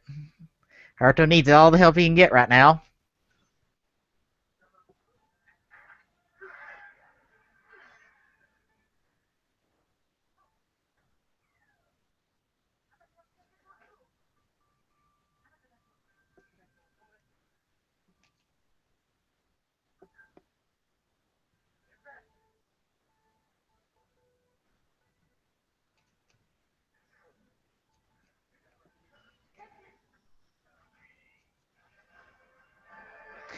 Haruto kind of wishes that they had Sheena keep his phantom for a bit. Now, Yeah.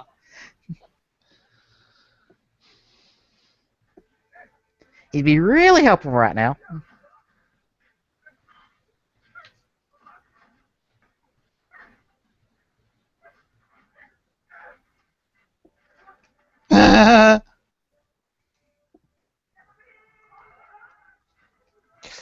Too bad Rinko's about the only good one they have at the moment. Hmm. Yeah. Shinpei's probably not the best one in the fight.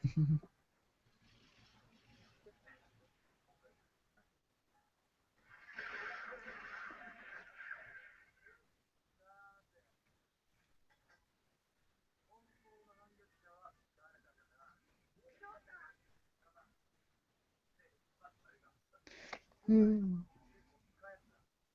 Nah, I just pulled a disappearing act.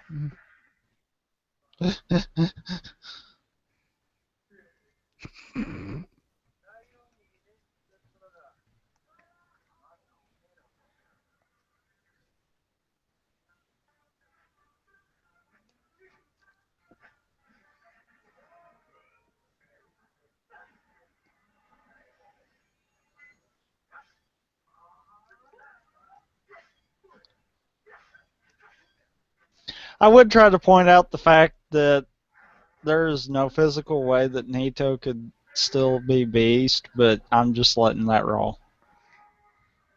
What do you mean? Well, you think about it. He would have to recreate Chimera for Beast to still exist. True. Well, He could redesign the belt.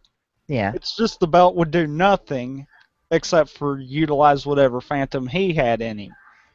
Well, maybe he had Chimera in him the entire time. By pure coincidence. That would be the only physical way that could happen. Otherwise, there's no way that this could happen. Yeah. But like I said, I'm just kind of rolling with it.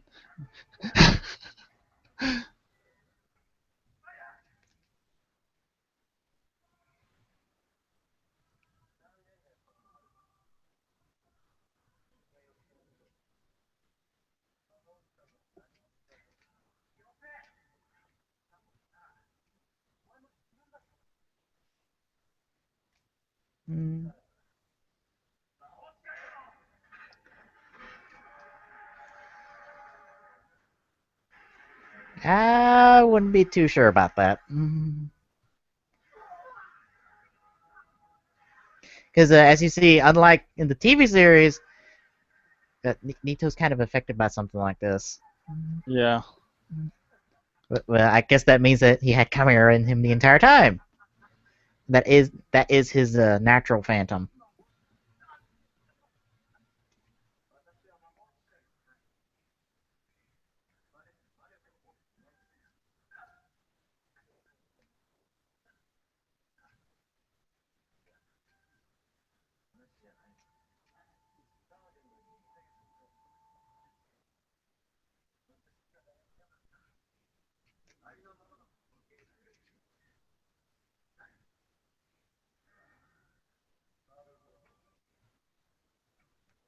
Now this is gonna seem odd considering what's about to be revealed.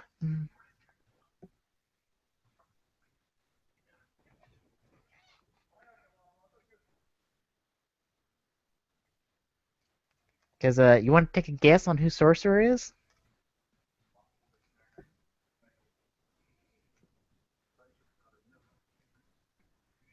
Huh.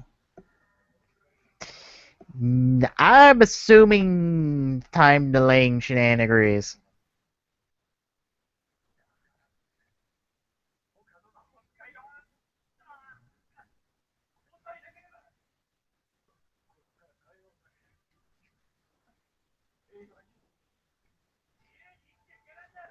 But you'll still be lonely because everyone will be dead. Pretty much, yeah. Or maybe not.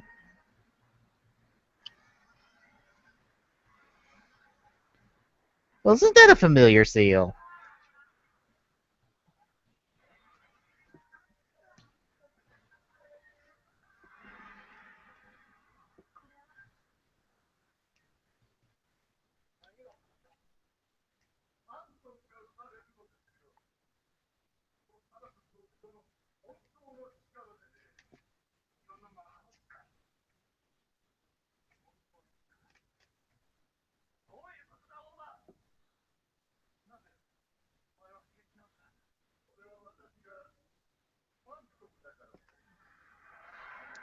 How this Well, works, I'm not entirely sure. I assume it kind of works how White Wizard works. just in reverse. Yeah.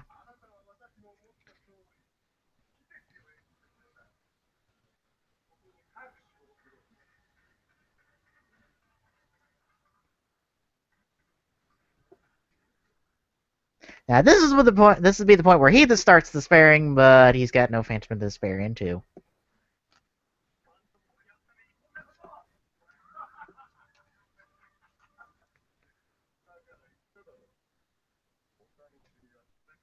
Which I'll give him credit. This is like the most ingenious Phantom plot we've had in the entire series. Recreate the world so everyone's a mage, then make them all despair at the exact same time, Yeah, thereby creating a world of phantoms in 3 seconds, or in this case, like 5 minutes. this actually was a genius phantom. Yeah. He was not only able to recreate the world, but he was also able to utilize the power of magic.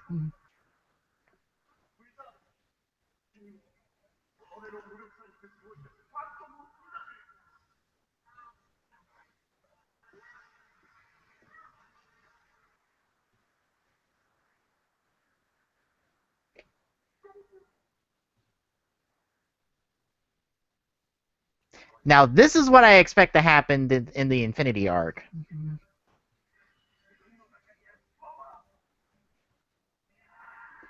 Is Haruto to somehow fall into despair and then just bring himself back out.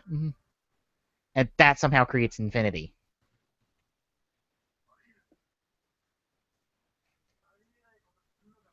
Yeah, I could see that working better for the Infinity one. Yeah. Especially if somehow the Phantoms were able to track down some of the gates he helped and try to re-put them into despair.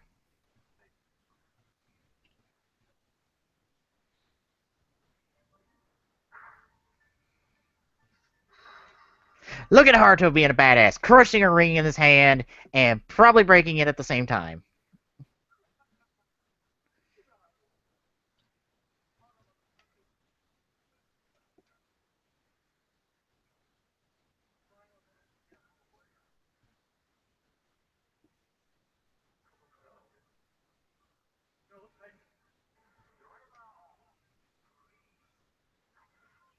He said that with authority. Mm-hmm. So what usually happen? You get the catchphrase with authority in the movie because we're supposed to get like final boss tier uh, situations in the movie.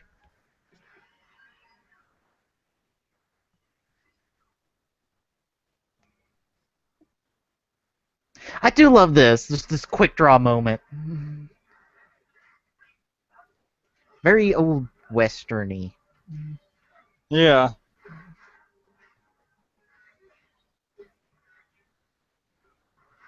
yeah. Haruto gives no fucks now. Nope, he doing all the acrobatic moves now. This And this is like final arc kind of Haruto here. yeah, like I said, we're getting final boss tier fights now.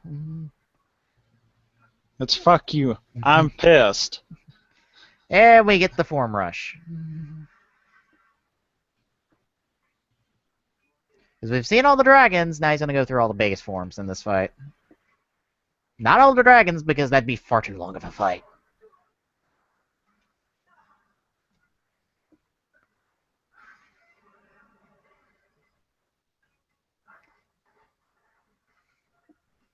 I do love the trade-off of magic. That's really cool.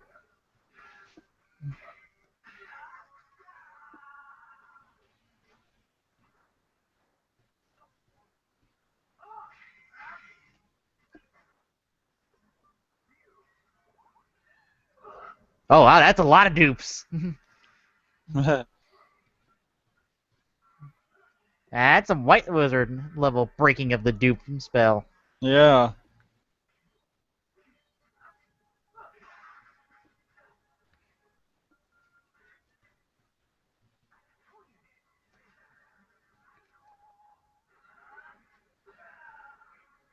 Not as cool as the ultimatum one, just saying. That ultimatum special is a big old fuck you to the villain. You haven't got to see an ultimatum yet, but yeah.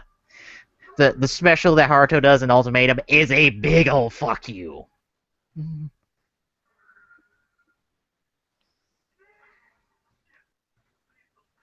Help from beyond the grave. Or in this case, a little ad lib.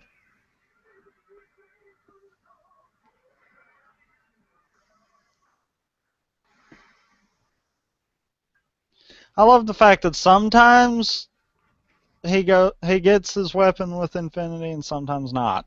Yeah. Sometimes Dragon just like, I know what you're thinking, and just going straight ahead. Also, who's ready to see Infinity All Dragon for 5 seconds? Although I'm not gonna lie, I like this setup.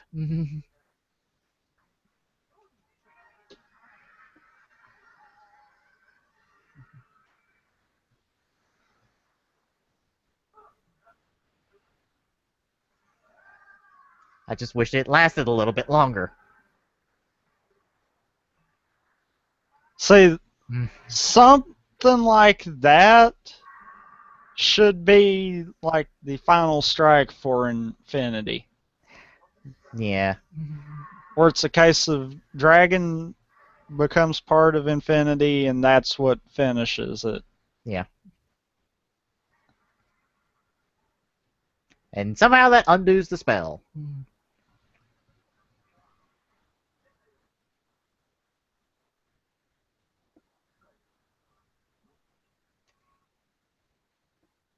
Well, our normal, not your normal. Just gonna point that one out.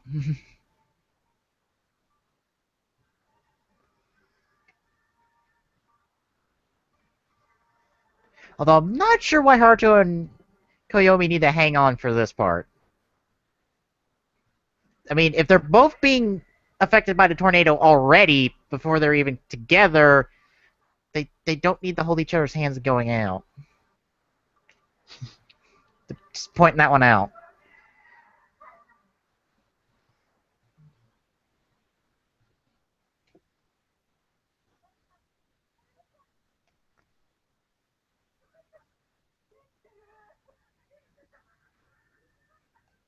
And it's almost like the movie never happened.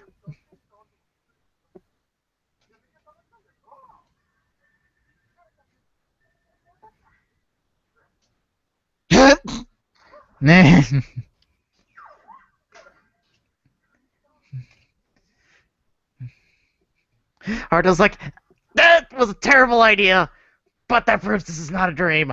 Oh, thank God we're back. Because I was not about to start living off freaking fish mayonnaise bottles.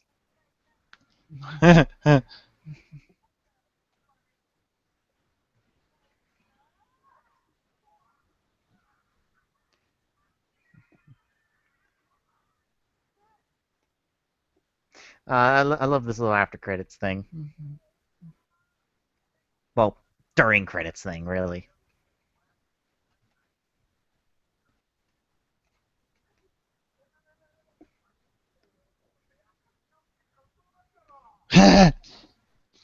Mm.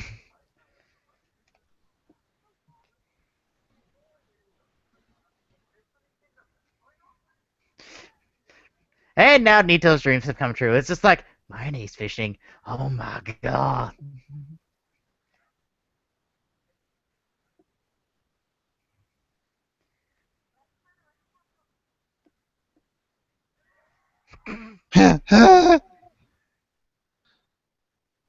I love you watching with those photos after. It's just like, what? I was going to try it. It's like I already knew the motions to begin with. Which means this is the second time Owner gets to be a hero, although not really. If you know Ultimatum, you know what I'm saying.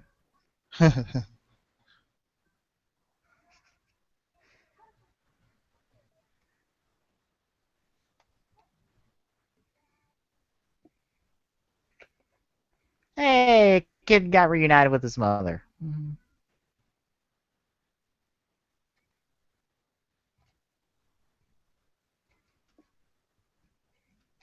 Though we still don't know what happened to the king. Yeah.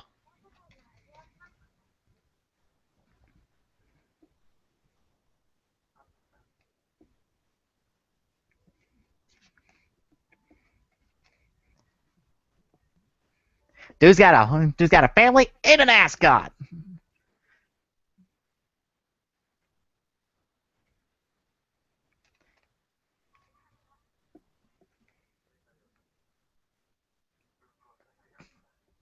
Hey, I'd expect that line from Decade, not from you, Haruto.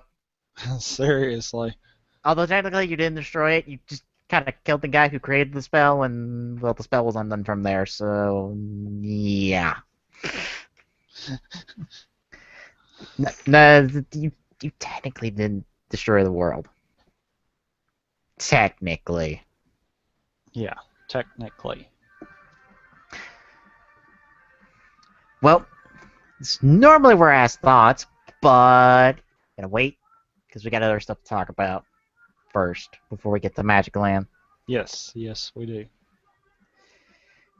So first up, favorite old pick of the season. Oh god, I don't even remember what we had for the past picks.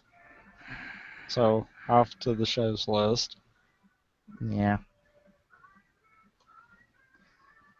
See, yeah. we had Juden Sentai Kyoryuger, Kamen Rider Gaim, Persona 4, The Animation, Attack on Titan, and Dinosaurs. I'm sorry, I'm gonna say Dinosaurs like that from here on out. um, How about we both make a pact and say neither one of us can say Gaim? that's kind of what I was sitting there thinking about, because that would be a super way biased opinion right now for Yep. both of us. Yeah. I think I have to disqualify myself from Attack on Titan and Dinosaurs, even though I've seen Attack on Titan because I wasn't there for either episode. Although personally, I wouldn't pick Attack on Titan or Dinosaurs from what you've said. Uh, That leaves me with a coin flip. yeah, And the hard thing is, I've completed both shows, so it's like, eh. I know the feeling there. By the way, Yeah. that's kind of the two that I'm kind of stuck on.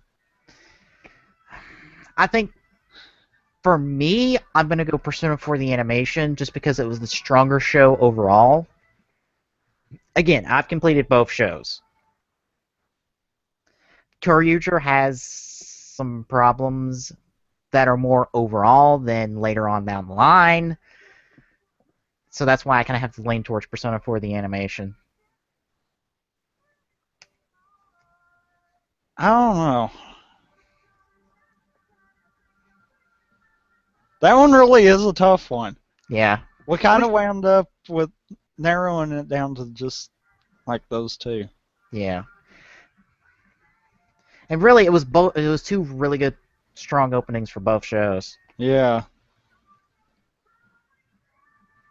I don't know. I'm picking Persona 4 the animation.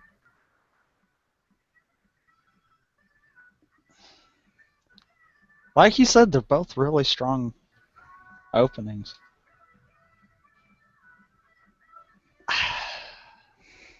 Damn. Coin flip it. If you got a coin, I'm gonna say coin flip it. I'm probably just so that we can signify that both were good shows. Just go with Kyoryuger. That way, we know. Yeah. Because really, like we said, they're both strong openings. Yeah. Truthfully speaking, both of us really want to pick Gaim, but we kind of shouldn't. Yeah, but we talk about Gaim on a weekly basis already.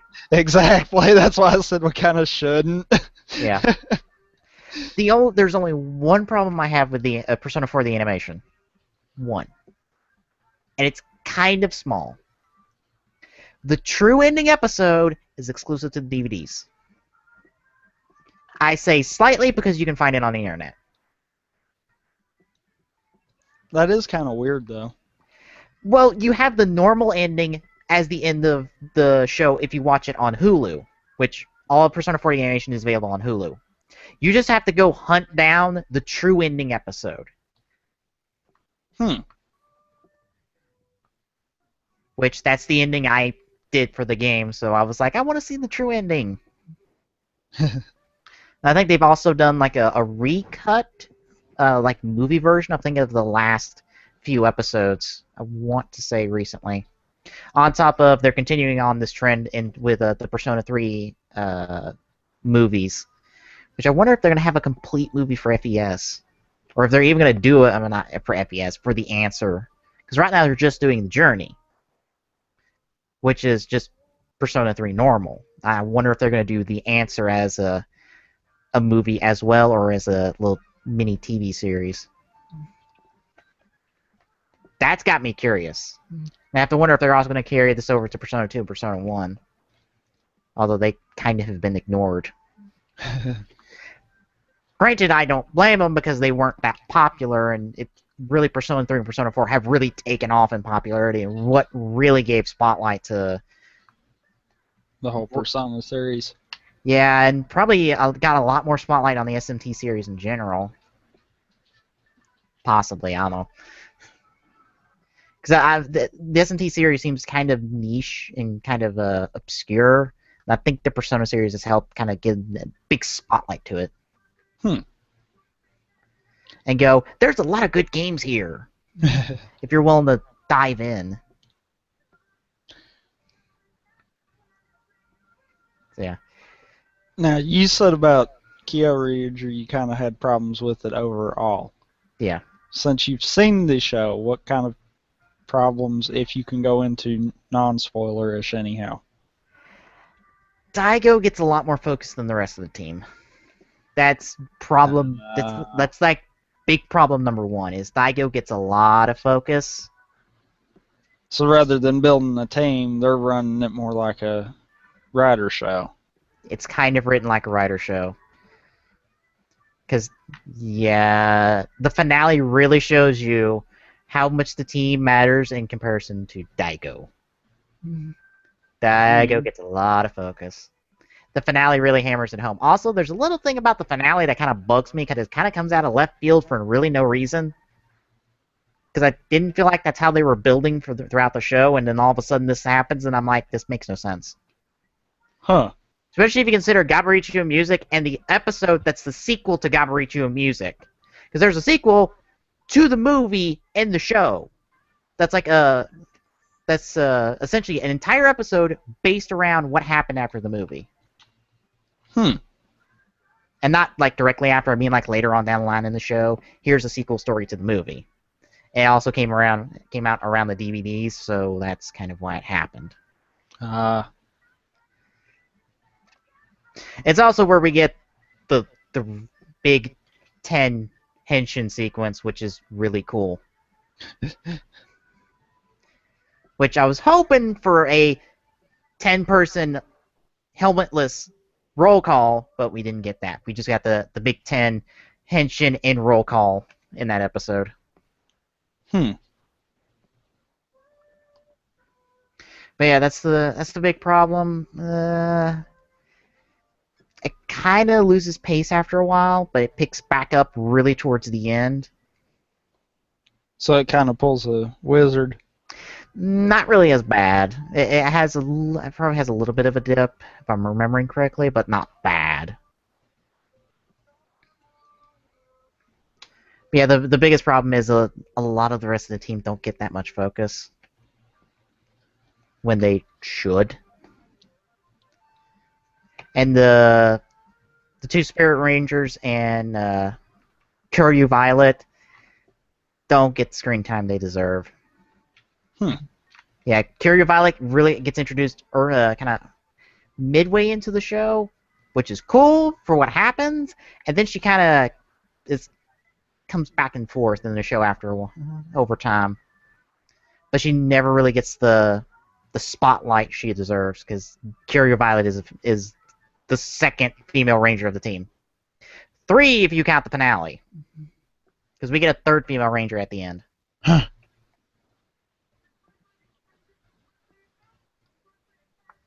But yeah, there's also some kind of stuff in there that seems kind of thrown in, but it's probably because I watched it week to week and I didn't have the movie, and it feels like the stuff from the movie helps explain some things that happen in the show. It's like, oh, this is where these ideas are coming from. So they kind of get introduced in the movie, but they never get introduced in the TV show proper. Oh, so it's kind of broken kind of idea with it. Yeah, a little bit. Well, it wouldn't be bad if you left in Japan because you go see the movie and then you'd be watching Kyoryuger week to week. So it's like, oh, this makes sense. For us, we're watching the TV show week to week and we have no idea about this thing that's over here. That's what I felt like. I'm like, where are these ideas coming from? It's like, oh, it's from the movie that I didn't see till now. That makes sense.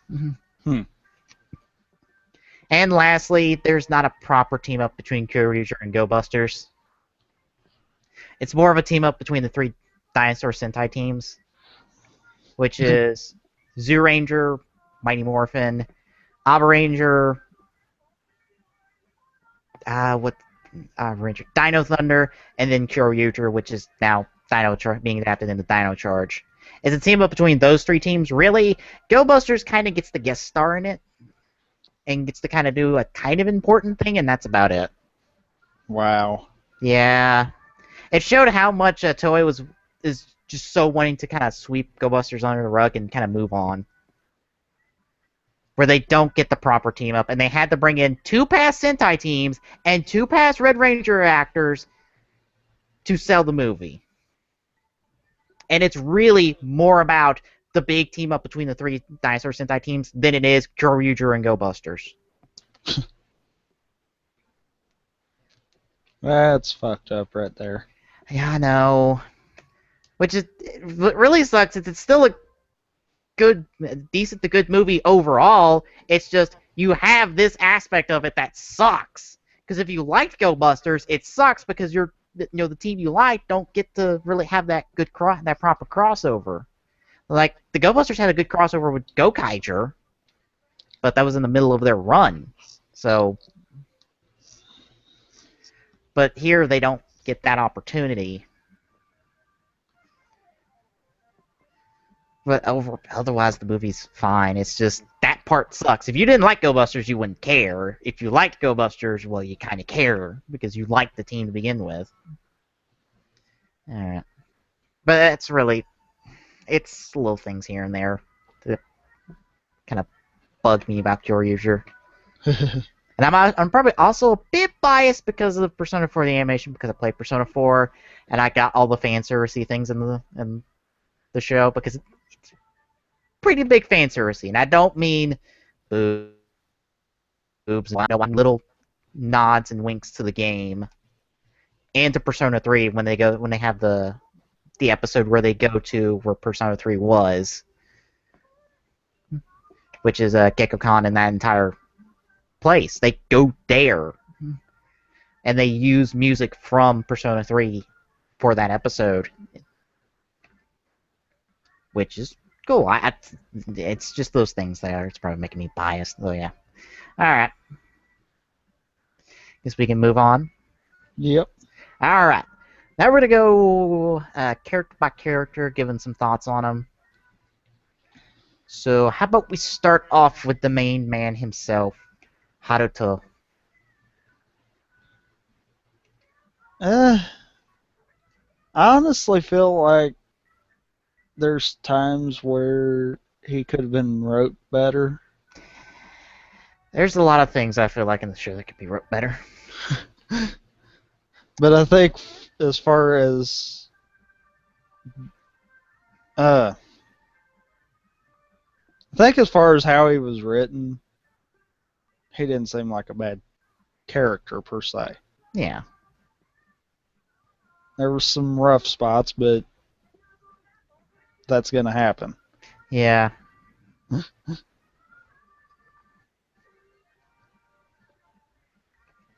think I liked Haruto better when he was less stoic and more trying to be joking, and so that stoic part of him was what we saw when he was alone or up against the Phantom. Yeah. No, he shouldn't be stoic around the other people. He should be trying to laugh and have fun because he's trying to hide the issues he has. Because I'm going off the original concepts we got way back when first Wizard was first being released. Because that sounded good to me, and I felt like they strayed from there at times and tried to make him a stoic character for what I felt like was no reason. It's like he doesn't need to be stoic. He doesn't, like, at all. We've got something going here. Alright.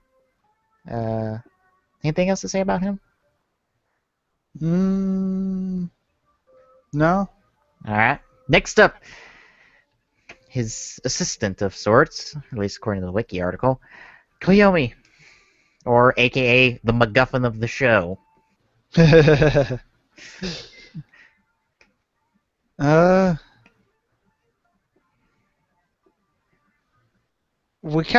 I kind of felt like it sucked that the most development we got with her was at the end. Yeah. I mean, really, a show that you would think would be focused more around trying to figure out who she was and why she can't remember anything Yeah. would go over better than how it did.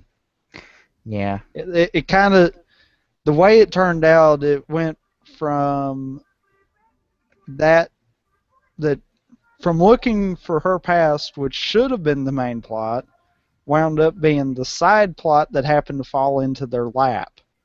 Yeah. Because they were more focused on the Phantoms of the Week.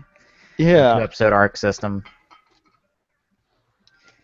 I just felt like she was good in the beginning, she was good in the end. It's just that middle where she's stuck being sidelined for the entire episode, for entire episodes, and just being there to be worried about Haruto, or for her to be worried about her, kind of sucked. Yeah. You know, I like the episode where her and Haruto go out shopping, or they just go out walking. That was good. I felt like we need more things like that, where the two are spending time together. Right. And it's not involving some kind of chaos. Yeah. It's like the quiet moment before or after the Phantom shows up. Also, another note: I wish Haruto was hunting phantoms better. He's terrible at hunting phantoms. Yes. You know, for someone who's course, he's got that Chuck Norris effect with phantoms. He don't hunt phantoms. Phantoms hunt him. Yeah. Have you noticed that? When he supposedly goes out hunting phantoms, he doesn't find a phantom. When he quits hunting phantoms, that's when all of them find him. Yeah, that's when they just start showing up, and it's like, oh, okay. I felt like it was way too often Haruto would just be sitting somewhere, and then all of a sudden, phantom attack just nearby. Yeah.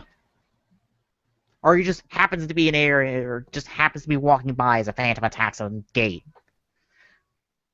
It's just like, really? Really?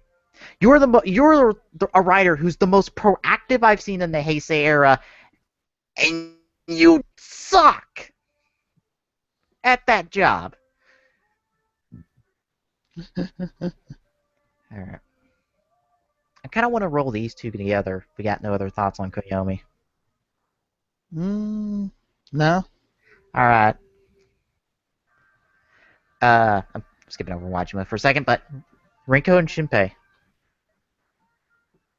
I kind of want to roll the two together because... Literally, they were back-to-back introduced. Yeah.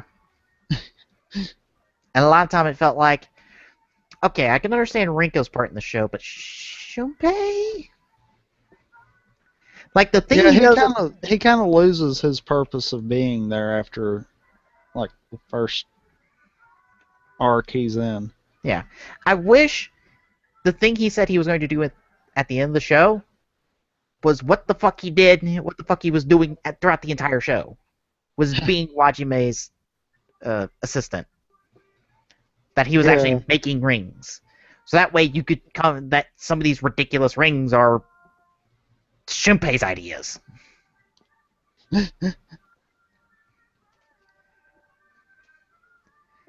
mean, we get to see that in Sengoku Movie Battle, but I wish that was throughout the show. That way it gave him purpose. It's like, oh, you're the one making the rings. You're helping out Wajima.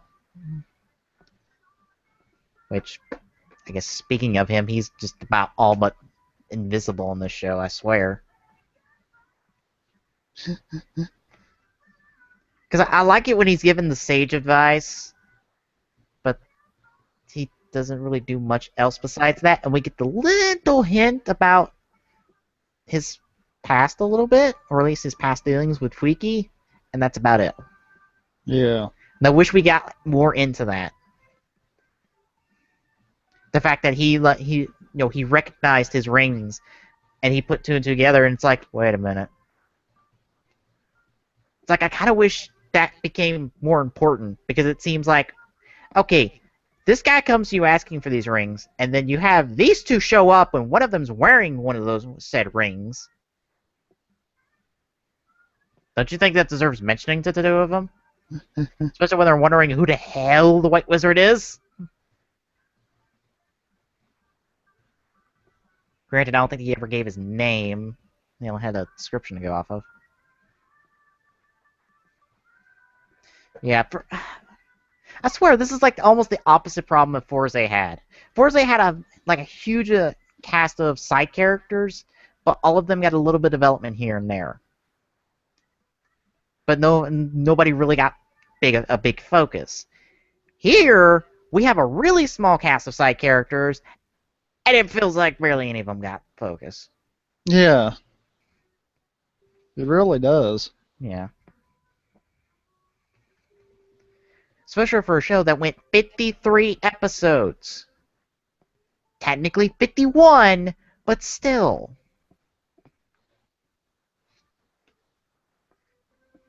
Yeah, when you've got a year worth of a show and you kind of don't really focus in on any of them, it's like, Yeah. Yeah, even Haruto feels lacking in development after a while. Yeah. I think Wizard's main problem, which we've said several times on the show, is that weak middle part. Yeah. And I think that's really where they should have went in and developed all the characters better. Yeah. Now, here's one of my what I feel like is one of the biggest missed opportunities in terms of characters. Dragon. Yeah. That speech he gives and the Flame Dragon arc, I feel like should have come back.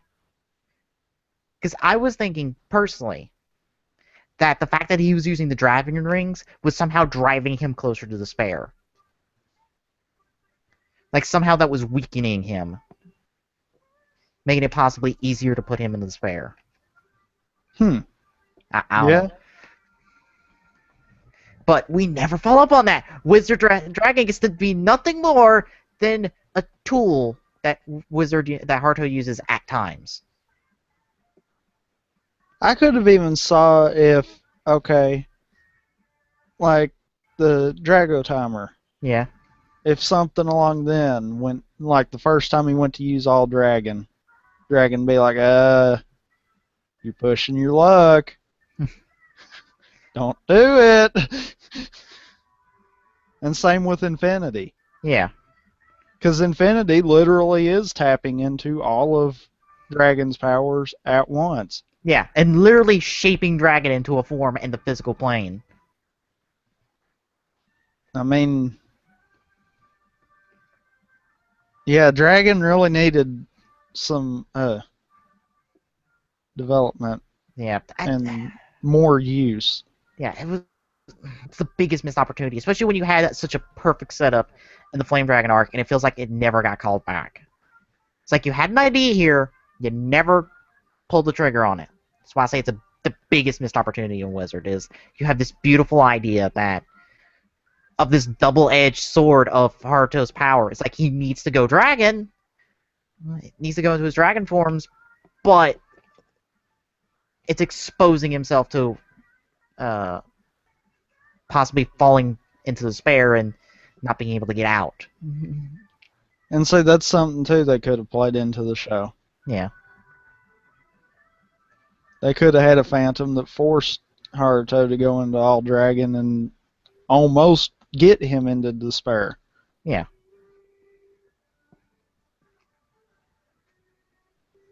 Or hell, for that matter, that could be the reason why Infinity Ring had to come about. Yeah. Hell, that would have made a good Infinity arc. Yeah.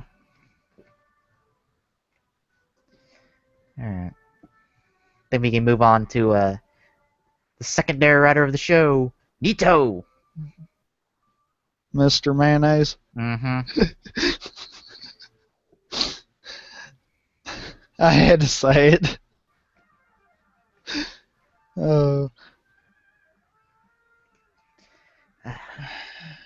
Nito was a nice change of pace from secondary writers.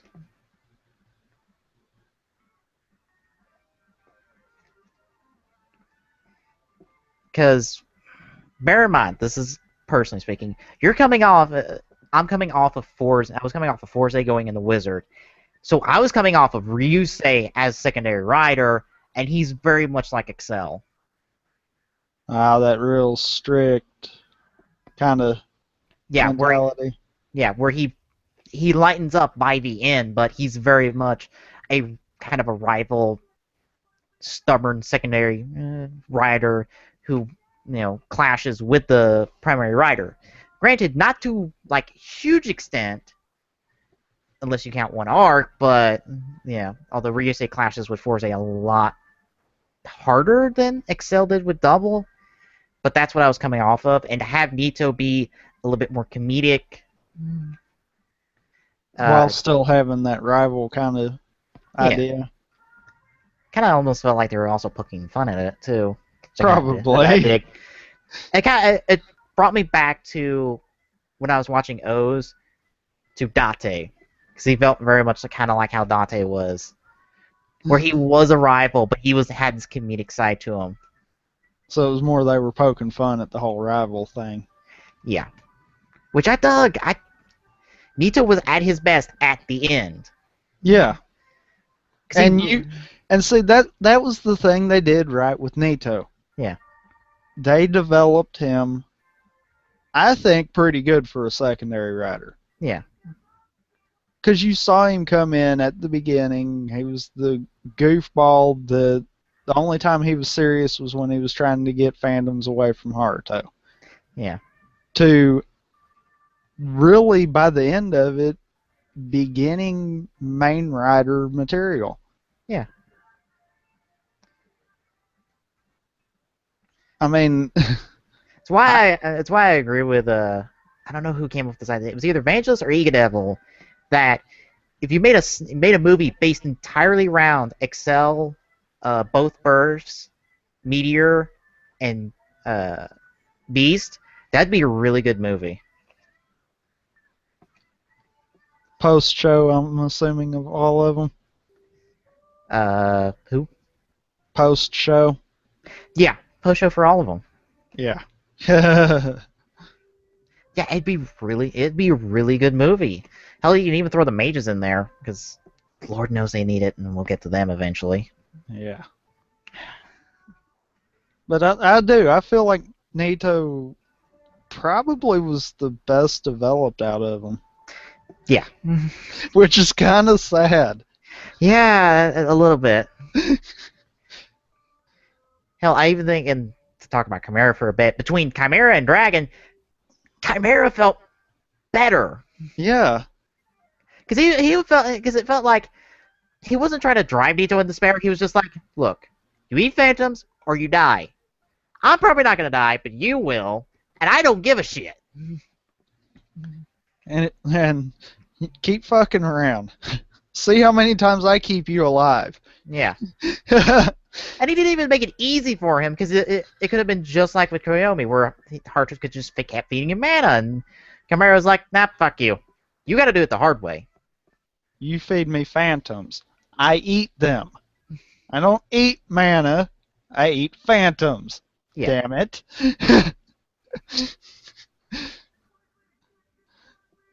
Oh.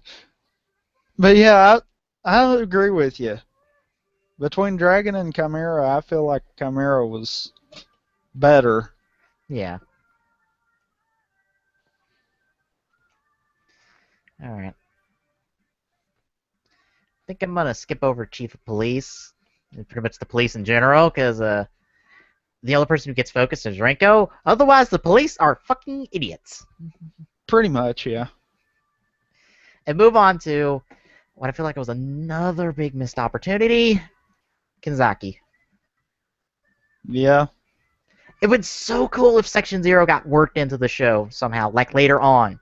Like Haruto now has to work with Section Zero, and maybe they could be a resource for him for finding phantoms, but they're all but fucking ignored. Mm-hmm. Pretty much. It's just like, really? Really? And that'll probably be a theme of mine, is missed opportunities, missed opportunities. That's why I say this show need to be in the oven for about another 2 months or so, because it's rough. It's almost like they had to speed through it. And then on top of that, they found out that they had to go for more episodes than they originally planned. Yeah. So they had to stretch it on short notice, and it was like, Which, speeding through the process makes no sense, because this should have been on regular schedule. If anything, Guy would have had it. If anything, Guy would have had to maybe sped up to deal with the delay, or no, it wouldn't have to sped up. It would have no, had more time. They would have had more time. Yeah, it would have had more time. Which maybe Guy needed more time, so that's why Wizard got the more episodes and kind of got the shaft in terms of development. Yeah, but still. Yeah. This would have been coming. The way that it felt like was really they were aiming more for like a mid 30, early 40 kind of concept. Yeah, it didn't feel like it was gonna even come close to hitting even mid 40s. Yeah. And then they had to stretch it. And that's probably where a lot of the problems come in from. Yeah, because let me double check. I want to check how long Forza went. So it went the normal batch of episodes. Yeah, 48.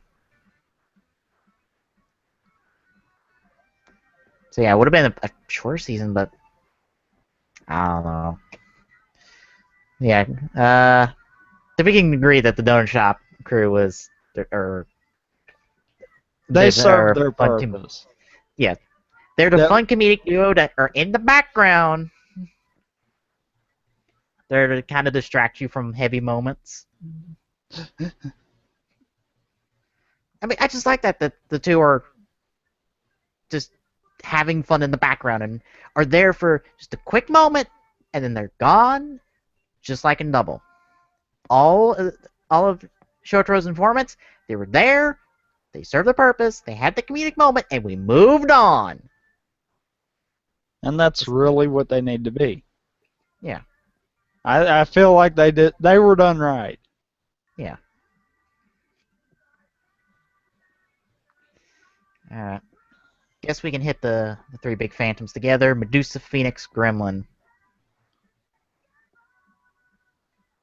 I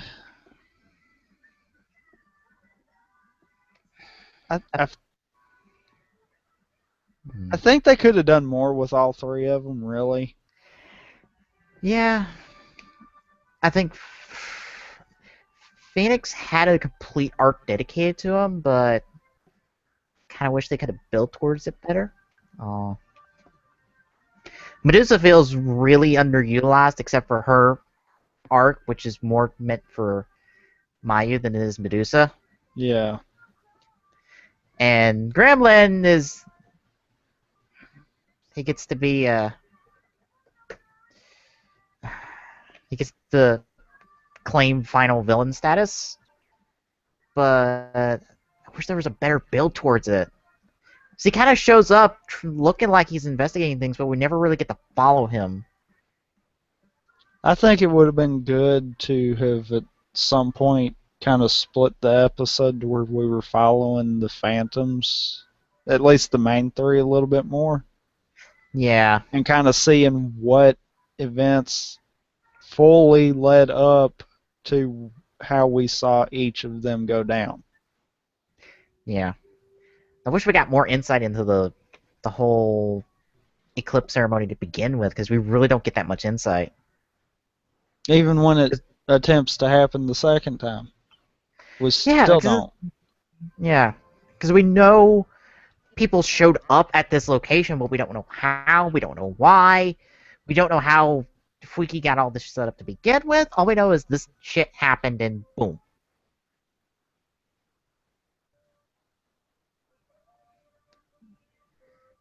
So we probably could have got that through the Phantoms. Is a little bit more idea of the whole thing. Is just we get this mystery, but we don't really get much to help solve it. We're just kind of left there with a mystery. There's nothing really there to keep it interesting. Which is unlike Gaim, where it has a mystery, but it keeps introducing these little things here and there and to keep it interesting and give you go, okay, well, okay, how's this fit here? How's this fit here? Because we're kind of just toss the idea of the Philosopher's Stone in the middle of an episode, and it's like, what? Yeah. It's the Philosopher's Stone. And see, that's what I think that really Gaim's kind of doing different than that. Gaim's doing different than Wizard, and really needed to be done in Wizard too. You look in Gaim, we're seeing both hero and villain side. Yeah. And I'm saying that because they are, but they aren't. Yeah. We're not seeing like the invest side of things, but we are seeing what's going on at Yggdrasil, which is really important. Right. If we took that part out, Gaim would not be as good as it was. Yeah. So I'm kind of thinking that maybe that's what Wizard should have had in it. Yeah. Maybe we should have saw at least the main Phantoms a lot more than we did. Yeah. Instead of there just to introduce the Phantom of the Week and then go, bye! And occasionally hop in saying something that is progressing it at times. Yeah, and they disappear for almost, and some of them disappear for an entire episode, and for the entirety of the next episode, only to show up maybe at the end to have like some post-arc conversation with Wise Man. Yeah. I mean, I can them out of the three main Phantoms. They should have really kind of developed them more. Yeah. And gave us a background into why all of this is actually going on. Yeah. Alright. Well, time to move on to the master manipulator of the entire show, Fuiki. A.k.a. White Wizard, a.k.a. Wise Man, a.k.a. that one, a.k.a. Koyomi's father. I was about to say, a.k.a. that one jerk who's responsible for everything. Yeah, Kamen Rider Wiseman. Yeah. Just completely going, yep, that's the twist. Even though they hide it because, guess what? White Wizard and Wise Man originally had were different people, voice acting wise.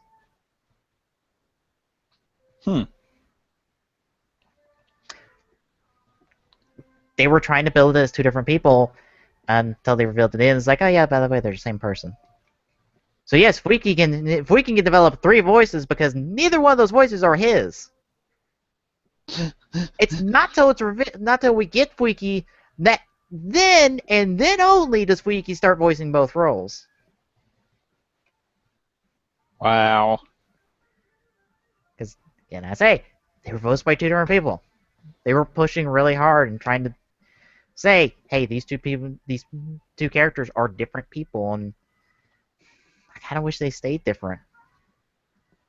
Because I don't mind I don't mind White Wizard as is. I just wish, I don't know, Vice Man was someone else. I still feel like your theory on Wise Man and White Wizard would have made a far better show than how it turned out at the end there. Yeah. Because I feel like your theory about it being a big chess game would be a lot more interesting. Yeah. Because I could completely see that panning out, Haruto finding out, maybe even one of the Phantoms finding out, and that kind of causes a problem, and then they're all battling for power at the end. Yeah. Because then all it becomes a sudden is like, do I team up with the Phantoms? Do I keep going? It's like, what do I do? It's like, because now all of a sudden, Haruto's lost his purpose. Because his whole purpose is he's supposed to give people hope. Well, the people he's giving hope to, he's supposed to give hope to, because that's the plan. And he doesn't want to abide by that plan anymore. Because it's going to be this endless cycle of he's going to keep saving people, that people are going to keep being in danger, and he wants to break the cycle. So now he's at... And it would be one of those where it'd be a conflict of his character, whether he should help like he has been or put an end to it all. Yeah. I think that would have been a far better show. Yeah, and I think that would also help play it into Infinity. Infinity is breaking the cycle, which is ironic considering the name.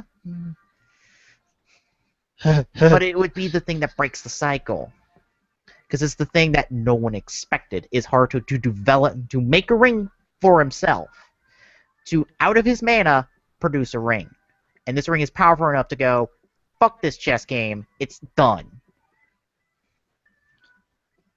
But I completely think that would go over a lot better. Yeah. Now,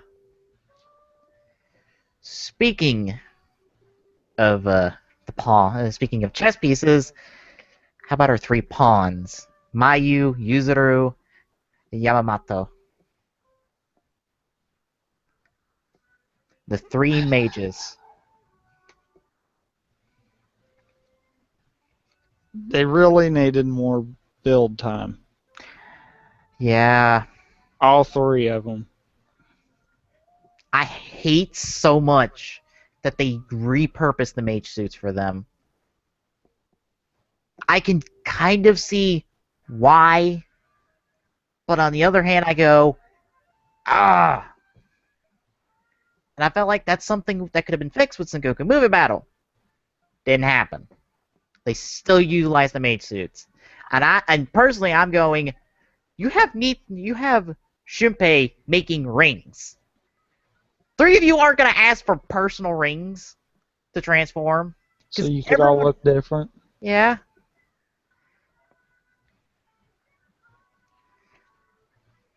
Because a part of me doesn't mind that they're using the White Wizard driver.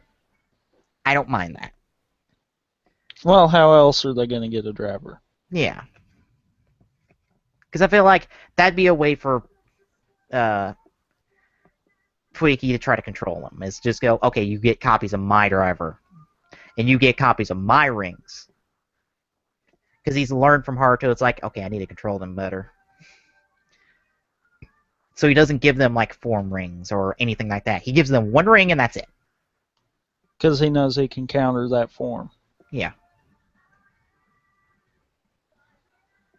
Just repurposing the mage rings, especially for Mayu, because Mayu's the most important of the three, and she gets the exact same mage suit from the movie, whereas both Yuzuru and Yamamoto at least get different fucking colors.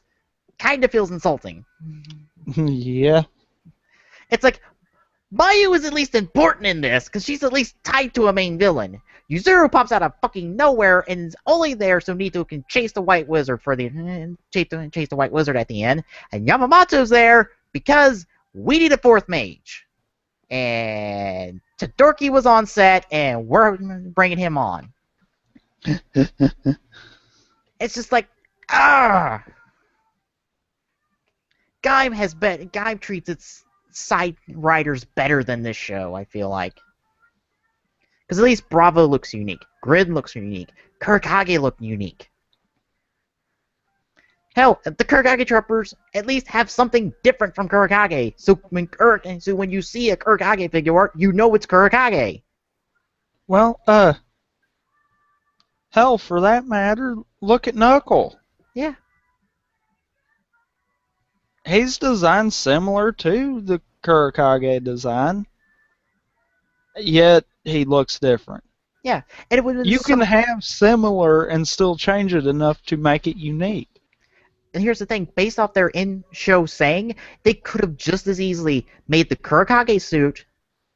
Gave him a copy of the Kurokage suit and just gave him Kurumi arms. But they didn't. They gave him a brand new helmet. It's just the rest of the suit is Kurokage, for the most part. The difference is the helmet, but it gives him a unique look. Right. And that's what kind of frustrated me about Wizard. It's just like, Urgh. They just said, here, palette swap. Yeah. It's like, God. That's why I love Desart's interpretations of the mage suits. It's like, yes, I love this. Because it goes, okay, we're giving a unique suit to these characters. And we're giving them a unique name instead of all three of them being mages. Well, see, okay. I could understand for cost not going in and making completely customized suits for all three of them. Yeah. But, okay, like we said about Knuckle, why could they not just at least change the helmets? Yeah. Change them enough to where it doesn't look like the mage suits. And, hell, if you wanted to do the colors, change the suit itself to the colors. Yeah. And to be fair, it's not like Toei is unwilling to do something they didn't plan for. Baron Lemon Energy Arms is a perfect example of this. That was never planned. Never planned. And then, boom, Kaito gets a new suit. Why? Because he's popular. And I think that's what happened. The mages just weren't popular enough. So they weren't going to get new suits. Which is probably also kind of a part of Wizard not being that popular. I think that was the biggest problem. Yeah.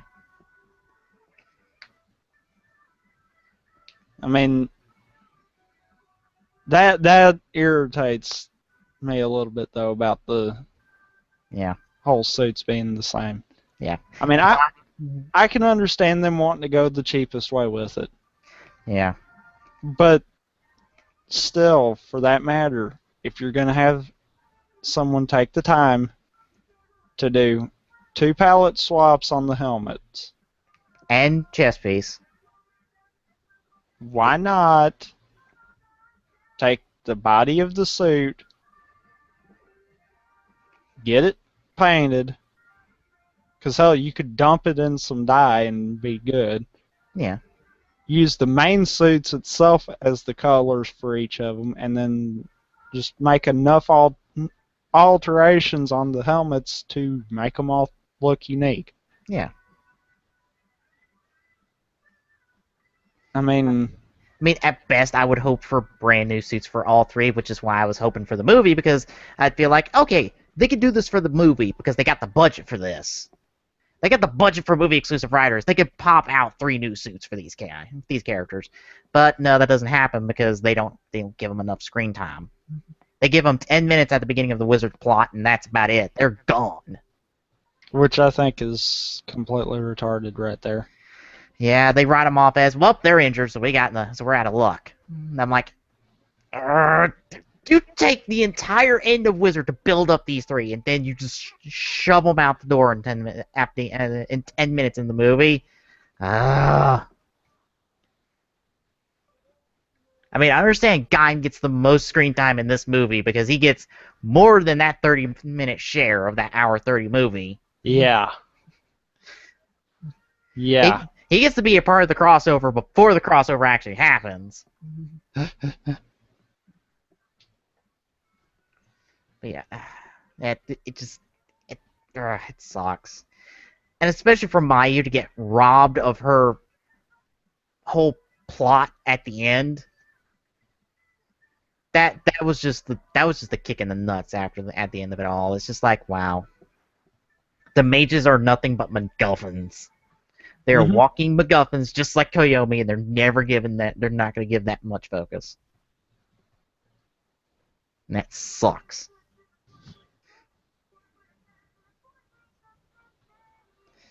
All right. So that's it on characters. Yeah. Guess now would be favorite arc. I should have took the time to actually write down all the damn arcs, but yeah, I didn't. Or link me to the episodes. That But, yeah. that would be a good idea too. Linking away. It is linked. We've got, I believe, 3 standalone episodes. We can count like, what was it? I forgot what episode I said it was. The going forward, it was.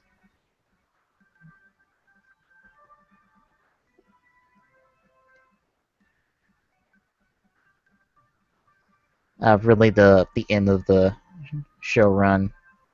I forgot where it started, or where I said it started.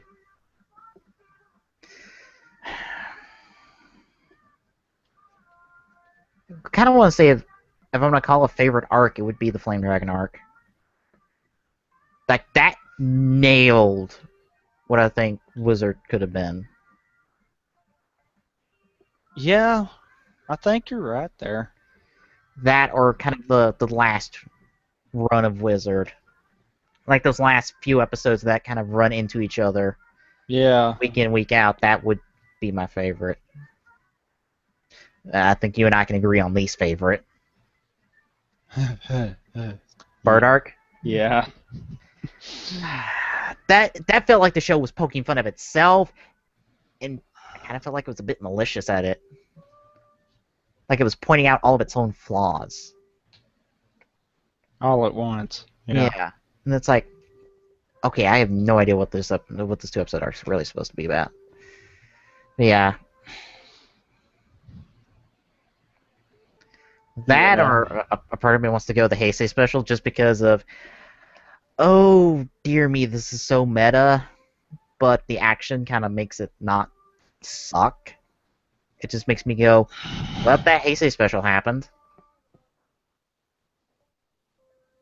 I almost want to just write the Heisei special off all the way around. Yeah. Simply because it does absolutely nothing. It does nothing productive. It doesn't set up for the movie. It doesn't set up for Gaim. It doesn't end out anything for Wizard. It's just there. Yeah. The only thing it does is it forces them to get a workaround to get Haruto an Infinity Ring in Sengoku movie battle. That's it. So it takes down the Wizard part a little bit because Infinity doesn't get to be there until towards the end of the movie. But it gives more focus, I guess, on the dragon forms, but... Which, you know what I just thought about? What? If they didn't do the special, they still could have worked something out. Because you think about that for a second. The Infinity Gold Dragon form? Yeah. Yeah. That's a ring. Correct? Could they not have worked that into the wizard part of it? True. Although I think it's just the All Dragon parts is the ring, just like how it is in Magic Land. Well, I mean, even in that case, then Yeah. they could have worked that part into it instead. Made that the ring that Haruto got. Yeah. Wow. Yeah. So wow. Yeah. That went the long way about that's all that was. Yeah. I mean, what saves the Heisei special for me is like the final form all rider kick thing. I can't hate that. It's like as much as I may not care for the rest of it, I can at least like that. I can like the all rider fight stuff. I can like the action of this. That's what makes me not totally hate it. Otherwise, other than that, it's just a confusing meta, like poke fun at Decade, I think? Because I still don't understand the episodes. Because I want to say it's a critique of Decade. Because it feels like a Decade. It feels like Decade episodes. Except we're not following Decade, we're following Haruto, who's stepped into a Decade episode. Unfortunately. Yeah, that's what it feels like. Is like Haruto and Nito have stepped into a Decade episode, where Decade is in Haruto is in the not wizard world. Because I feel like it's got all the tropes of a Decade episode. And past Nito is in a not wizard world. Yes, because Nito lost his powers at the end of the show, so we can't just not have Nito show up, even though you could do that entire special without Nito being there. Yeah. Because he's literally there only for the first episode. He's there for like 10 minutes of the second, and that's it. He is gone. And it's back to being all main writers. Like, if Nito's going to be there, at least give a nod to some of the other secondary writers. Like, if you're not going to give a damn about bringing back past actors and just having voices, bring people in to do voices, fucking bring in the secondary writers for fuck's sakes. Go all out on this if this is supposed to be a Heisei special. Yeah, because the secondary writers in most, if not all of the shows, are just as important as the main writers by the end of it. Yeah, and the secondary writer is such a key thing of the Heisei era because it doesn't exist in the show era. Because the only writers that are in the show era are all the main ones, except for the Nigo and Rider Man. And they got promoted to main writer status in their shows. The secondary writer is such a key aspect of the Heisei era. Fucking bring them in. I don't care who you pick from the show. Just pick one from each show and go with it. You've got the suits laying around there somewhere, I'm sure. Although I think all writers prove that they don't have some suits. Because some of the suits are not all writers. God damn it, I keep mixing up those two movies. Even though Let's Go Kamen Rider is a terrible movie, whereas All Rider is alright. Let's Go, and they have the secondary writer show up in Let's Go Kamen Rider to do an all rider break with the main writers. Although some of the silhouettes you see are just photos. They're not the actual suits. Huh. So that could go on to say, well, they don't have some of the suits for some of the secondary writers. Which would suck. Especially if it's like some of the important secondary writers, like Kixa, Chalice, Garen, Knight. You know, some of those other characters that are important and would probably be nice to bring back since they are good guys. Saying.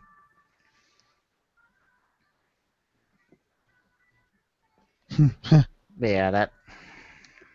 Yeah. Favorite would probably be the Flame Dragon because that kind of nails Wizard, I think. At least favorite would be that bird art because it's like everything Wizard shouldn't be. Least favorite, yeah, I agree with you. Favorite, I don't know. I think it is a toss-up between the Flame Dragon and that last run. Yeah. I mean, I guess since we did technically say arc, Yeah. we'd have to go Flame Dragon on that, but yeah. That final run there, yeah. Yeah. I could also say Mayu's first two episodes, like her arc with Medusa, because that was really strong and it would have been a fantastic introduction for her, except they flounder on it. So it's like, damn you. Yeah, that's the problem too with Wizard. Every time they get a good setup, they fuck up. Yeah. There's no. Every time. That's why I can't totally hate Wizard, because I can see good idea, good idea, good idea, good idea, good idea, which makes it better than Decade, where I see good ideas that are never executed. Wizard at least executes on half the good ideas they have at times. Decade never executes a good idea, I swear. They have a good idea, but they do something terrible with it. Consistently, though. The Evil Rider world. They don't really go into it. Decade, the whole idea, the whole mystery about Decade, they fucking flounder that so hard. Because I'm like, what are you doing? This whole idea of alternate worlds from the previous writers floundered. Yeah. The whole very concept of Decade floundered. And I'm like, for fuck's sakes. You have good ideas here. Which is why I can't hate Wizard. Because I'm like, at least you did good in places. You'll always be the bottom of my favorites, but I can't totally hate you. I can be angry at you, I can be frustrated with you, but I can't hate you like I kind of hate Decade. It's not really a hate, it's a disappointment. Yeah. No. Hatred towards the writer's show would actually go to Kabuto.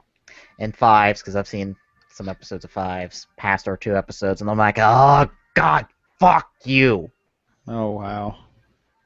Because you know that whole, bag situation thing? Yeah. They keep that going. Mm. I think, after the initial thing, they do it again. And I'm like, why? And it feels like it goes nowhere. And it feels like it's trying to make me feel sorry for this character whose life is shit on an unreasonable level.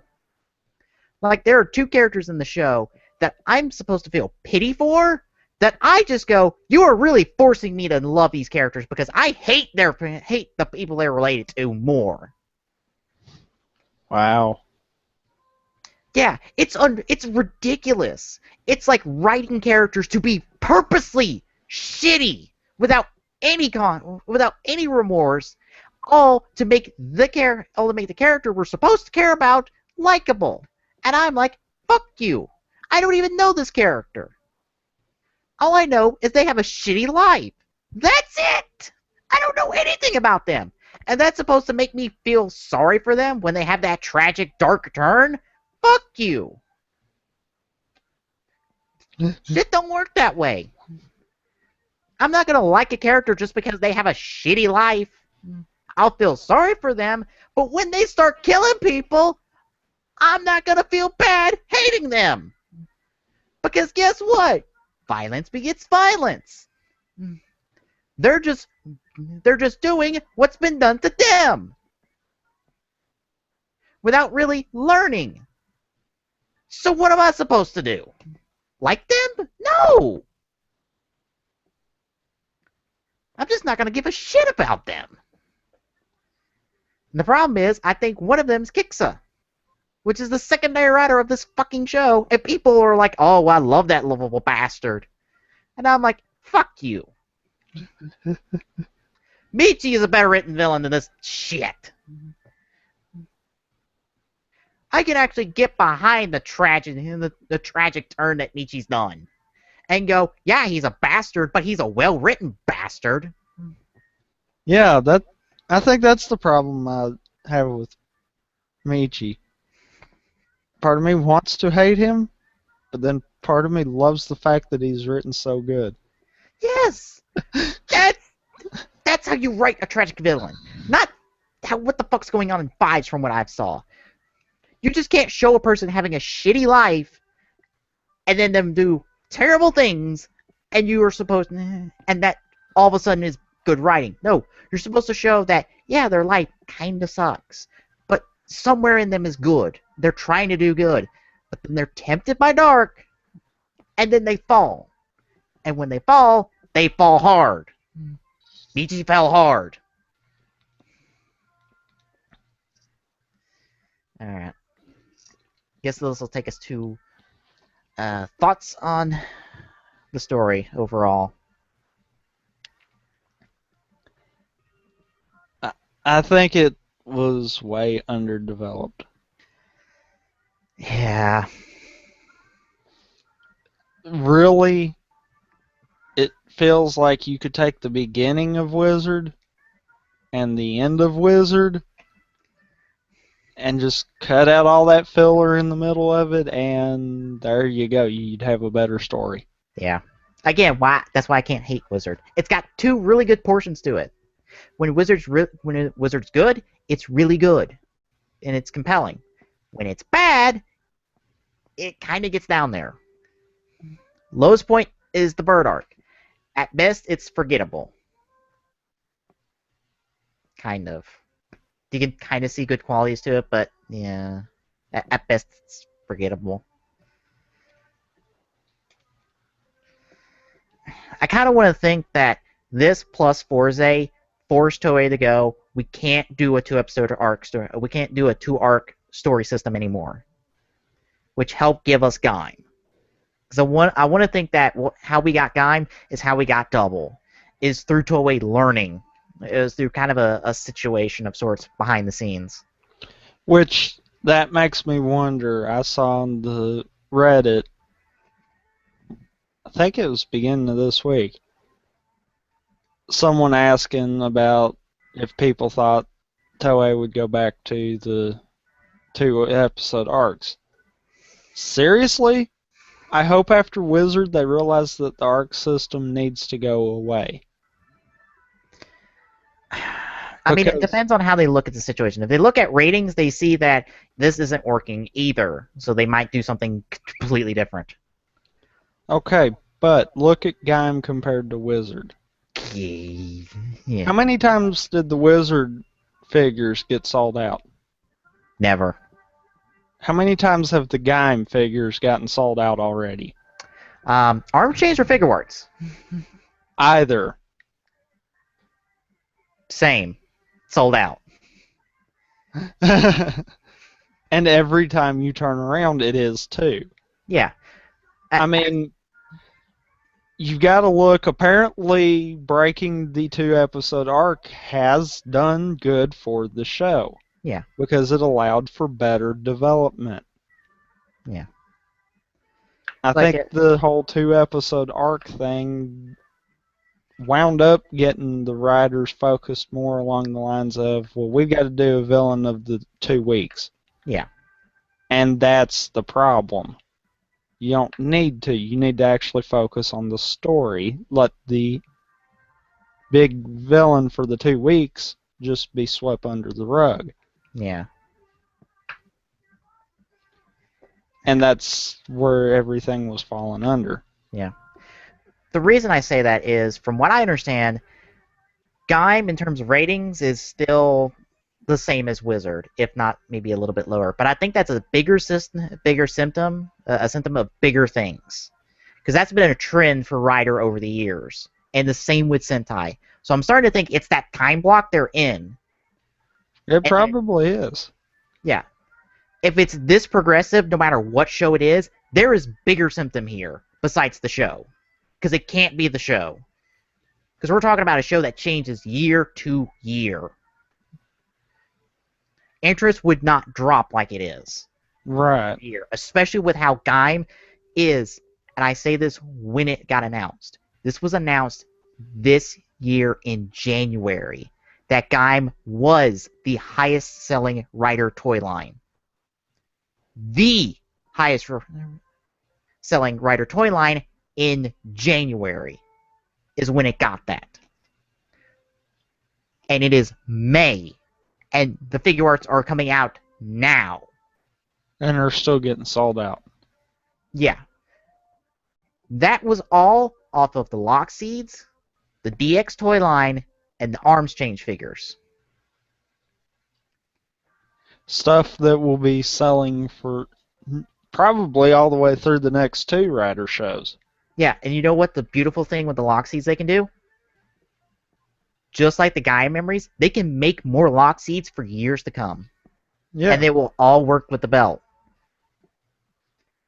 Because, guess what, folks? All the electronics, they're in the Lock Seed. The only thing the belt does is the noise for the sword and the standby music. Well, and I've got a question. Arms change line. Mm-hmm. Yes, we've only seen certain ones in show.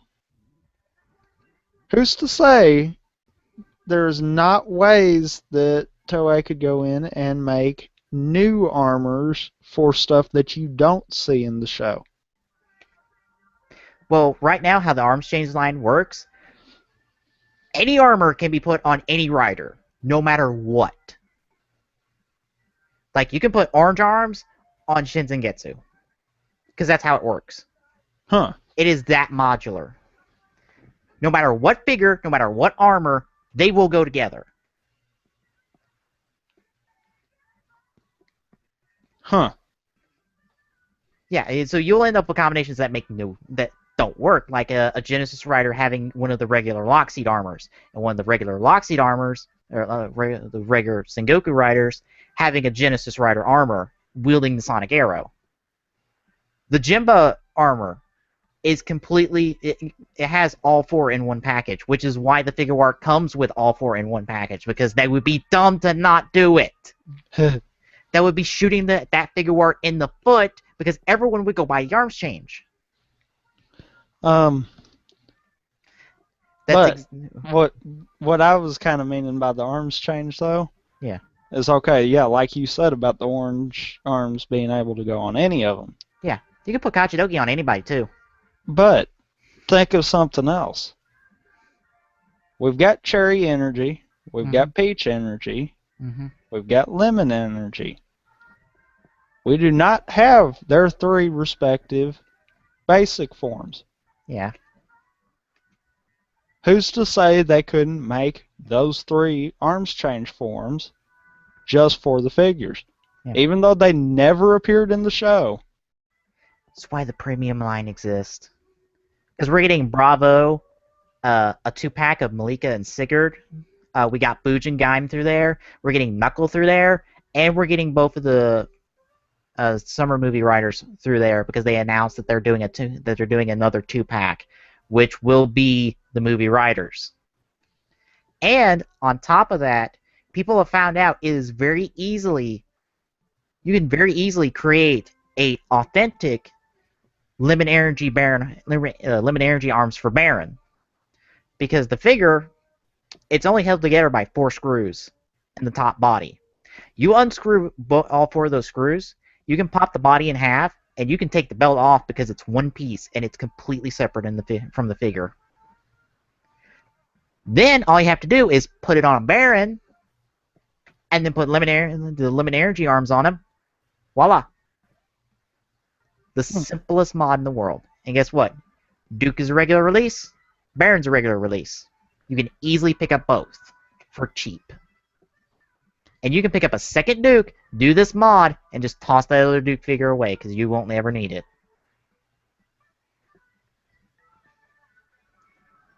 Huh. But the reason I say that about the Jimba figure art, they shot themselves in the foot with the Birth figure art because of it. Because guess what the Birth figure art comes with? What? Hands, the Birth Buster, none of the claw system. That was a separate release, and it was a web exclusive. Now, the O's combo change figure. Guess what that comes with for Birth? What? Birth, Birthbuster, the entire claw system. Oh, wow. That's why you will easily find the claw system for Figure Arts and Birth, but you will be hard pressed to find the O's combo change figure because that's what's sought after. Because it's one package and it is far cheaper than both. And to top it all off, they look almost identical. Jeez. It's kind of a thing the Figure Arts crew have learned. If the gimmick line does it, you do it with the Figure Arts. You don't sidestep it. They kind of screwed themselves again with Wizard because the 3 Wizard figures, web exclusives, aside from Flame Dragon. So if you wanted all Dragon, you had to get the web exclusives of Water, Hurricane, and Land. But you could still create all Dragon, just like you could with the Wizard Action Please figures. So yeah. Huh. Yeah. It's off on a big tangent, but yeah. But yeah, overall story-wise, beginning and end, it's where Wizard's at its finest. In the middle is where it falters at every chance it gets, and it's just like, yeah.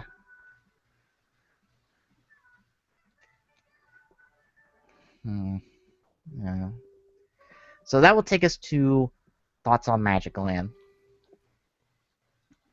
I thought it was good for a solo movie. Yeah. I mean, alternate reality, that tends to be a very touchy situation. Yeah. But I think the way it was done fits better. Yeah. Because you're used to seeing alternate reality being different people there, different personalities, and whatever the theme of that alternate universe is. Yeah. This one, it just felt like the only real change they did was everyone could use magic. Yeah. Which makes sense. Because as I said, if you remember that opening narration from episode 1, magic was forgotten while technology was the focus. In Magic Land, we see the opposite happen. Technology kind of gets forgotten to a certain extent, whereas magic is now the focus. Magic is everywhere in everything. No, you don't need a telephone. You just have a ring that is the telephone. You have a ring that does everything. You don't need technology because magic is technology now. Yeah, for a solo movie, it was good. Like, it's on par with other solo movies I've seen. Granted, it's not above A to Z because A to Z is kind of, that's the marker for me in terms of a solo movie. If you can top A to Z, you've done a really good job. But if you can at least not be on par with that, but at least be up there close to it, you're doing a good job. Because that's the top one for me, is A to Z. And it will always be A to Z. I've kind of got to agree with you on that. Yeah.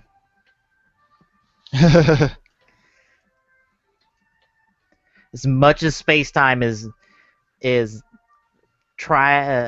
to be, it gets close, but I don't think it captures what A to Z really did, which was be a part of the show while still being a standalone movie, which is something nobody since A to Z has done. Oh, It's Wonderful didn't do it. It's Space Time didn't do it. Magic Land didn't do it. A to Z felt like it was a part of the show. You went from that episode that led into A to Z, right into A to Z, and you came right back out, and you felt like it was still a part of the show. Even though they didn't have to completely focus it. Yeah. Here, it just feels like, yeah, these movies happened, and we're just not going to talk about them. It's like continuity in the fact that it never goes against it, but it never goes for it. Which I don't like, personally.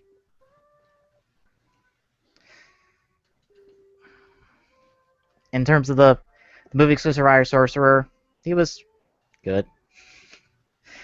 Possibly one of the smartest Phantoms we've had in the entire series. And he's movie exclusive, yeah. Mm-hmm. And the movie exclusive form in Infinity All Dragon.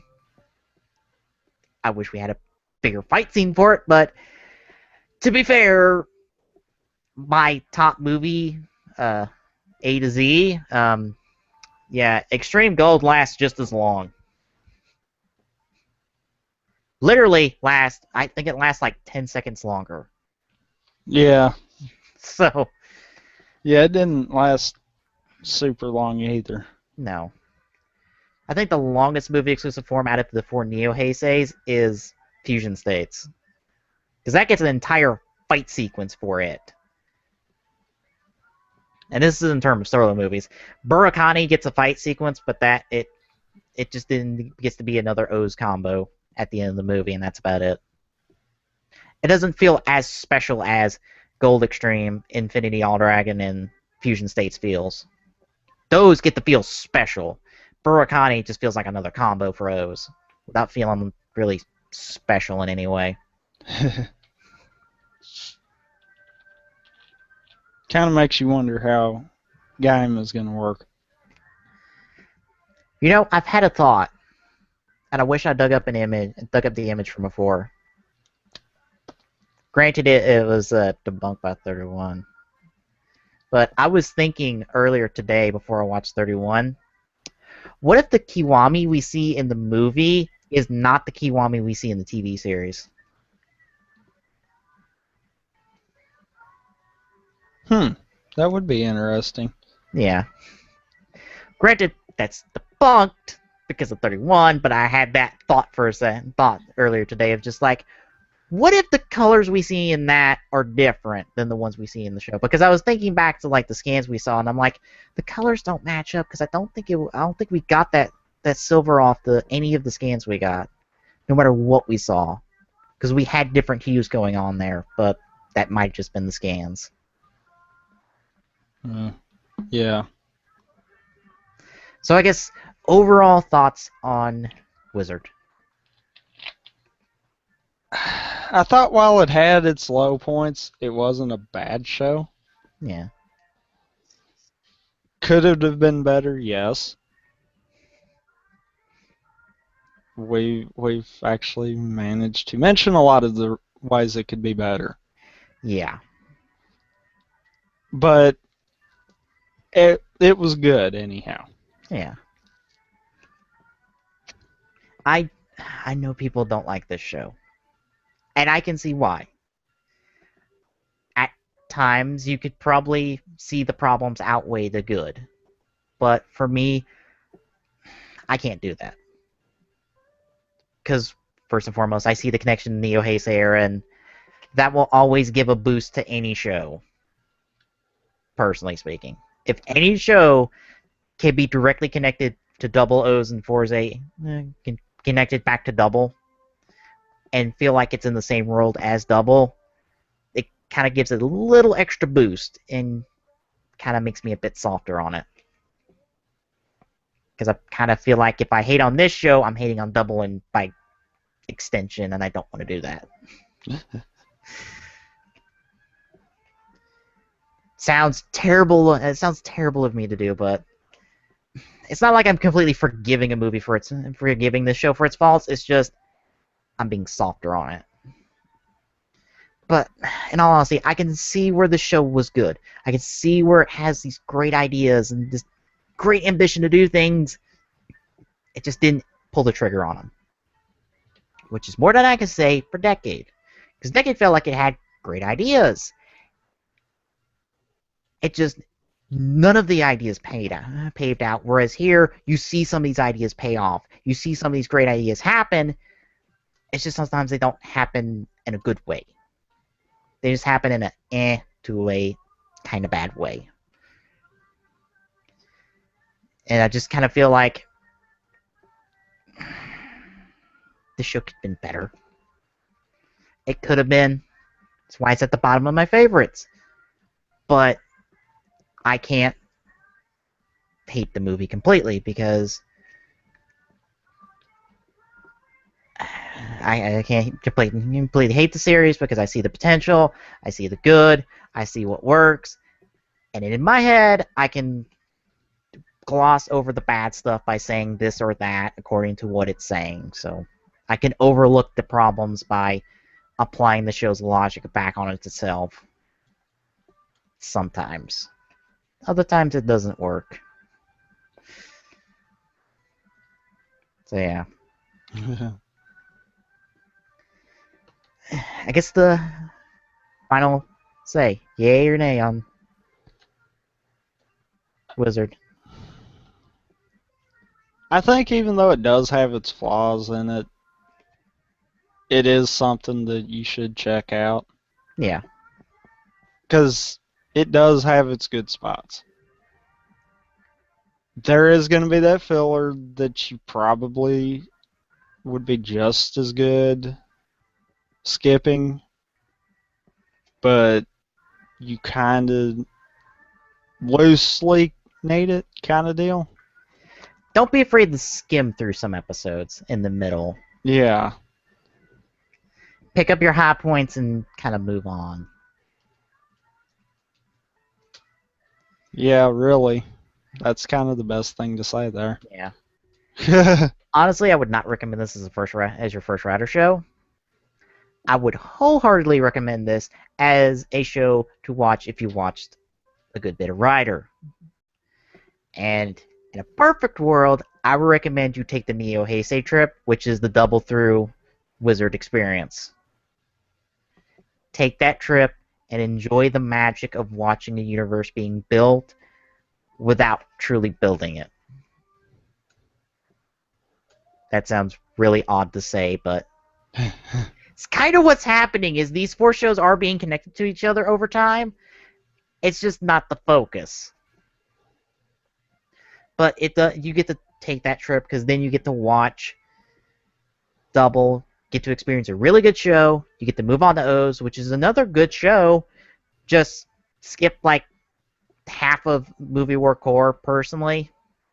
Just skip the O's portion. Just forget that 30 minutes exists. Skip straight to the double section and move on from there. Watch the double section, watch that crossover. Fuck that O section. Just don't worry about it. Just ignore it. Just ignore that 30 minutes exists. And don't worry about where the hell these medals came from or whatnot. Just write it off as whatever. But then you get to experience Mega Max, which for me was just like this what? Because I got to see Double show up alongside O's and Forza, and that was like a magical moment for me. And I wholeheartedly recommend that, hey, if you want to experience something cool, do this. Because it's kind of like never knowing about the Avengers movie, and then watching Iron Man, and then finding out, and then watching that after credit scene, and then watching the movies in release order from there. That's kind of how I feel like it is.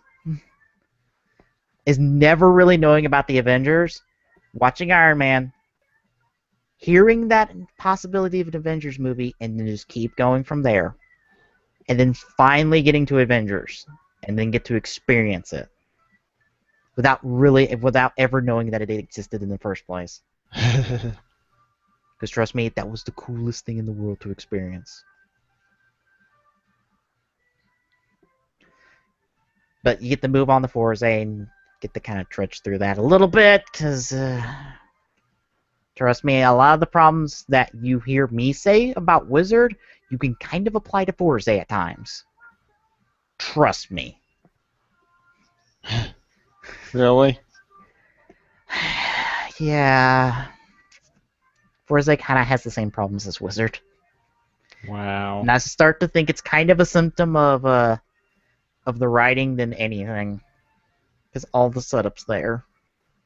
It doesn't help that they're burdened with having to introduce 40 switches.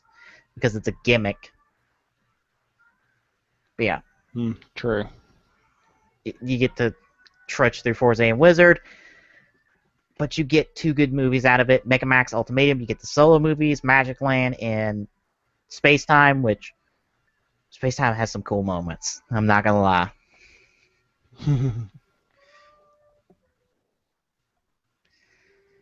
But yeah, take that trip. Don't watch Wizard as your first round of show, but wholeheartedly watch it after you've gotten a couple under your belt. Because then it won't feel like, oh God, what is this franchise? If this is the series I recommend you, because this is not the best thing I can recommend you. Gaim and Double, and if you don't mind a slow pace, Kuga and Agito are what I recommend you personally. Just outright, pick one. Let that be your first. Don't hop in on Wizard as your first, but yeah. So yeah. Kind of got to agree with you on that one. Wizard's a good one to watch later, but yeah, not first. yeah. It keeps good company, but it could be in better shape itself. Alright, guess that will do it for our Season 5 finale. But doesn't mean we're taking too much time off. For next week, I think for our second only time, we get to watch a crossover movie. Because we're going to be doing a little Season 5 special just to round off all the Wizard media. And to get Gaim back in here. Because we need to. Uh-huh. So desperately bad. Mm-hmm. But after that point, we'll be taking a week off. But that'll be the only time we take off. For we hop right back into Season 6. And I forgot how we set up Season 6. Do we hint at it or we say it?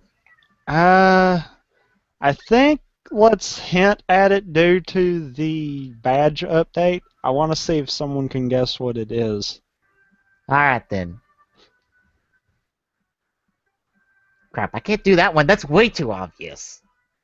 If it's the one I was kind of thinking about, then yeah, that is way too obvious. D word? The D catchphrase? Similar idea. Let's just say it's the first of a franchise that has 5 TV series, but 7 seasons, technically. So, have fun guessing. Until then, that'll do it for Ramp it up, Slon. I'm Pacemaker2448 saying, good night, everybody! We'll see you on the next special edition of the Gaming Saloon Rift Tracks, as well as the brand new season of TGSR. Good night, everybody.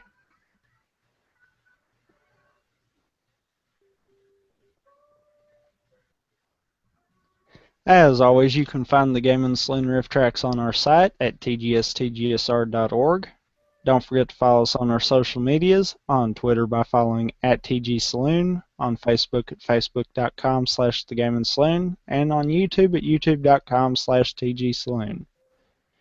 Mobile app is on hiatus. There will be a new modified app coming soon. Check the site for more information. Till next time.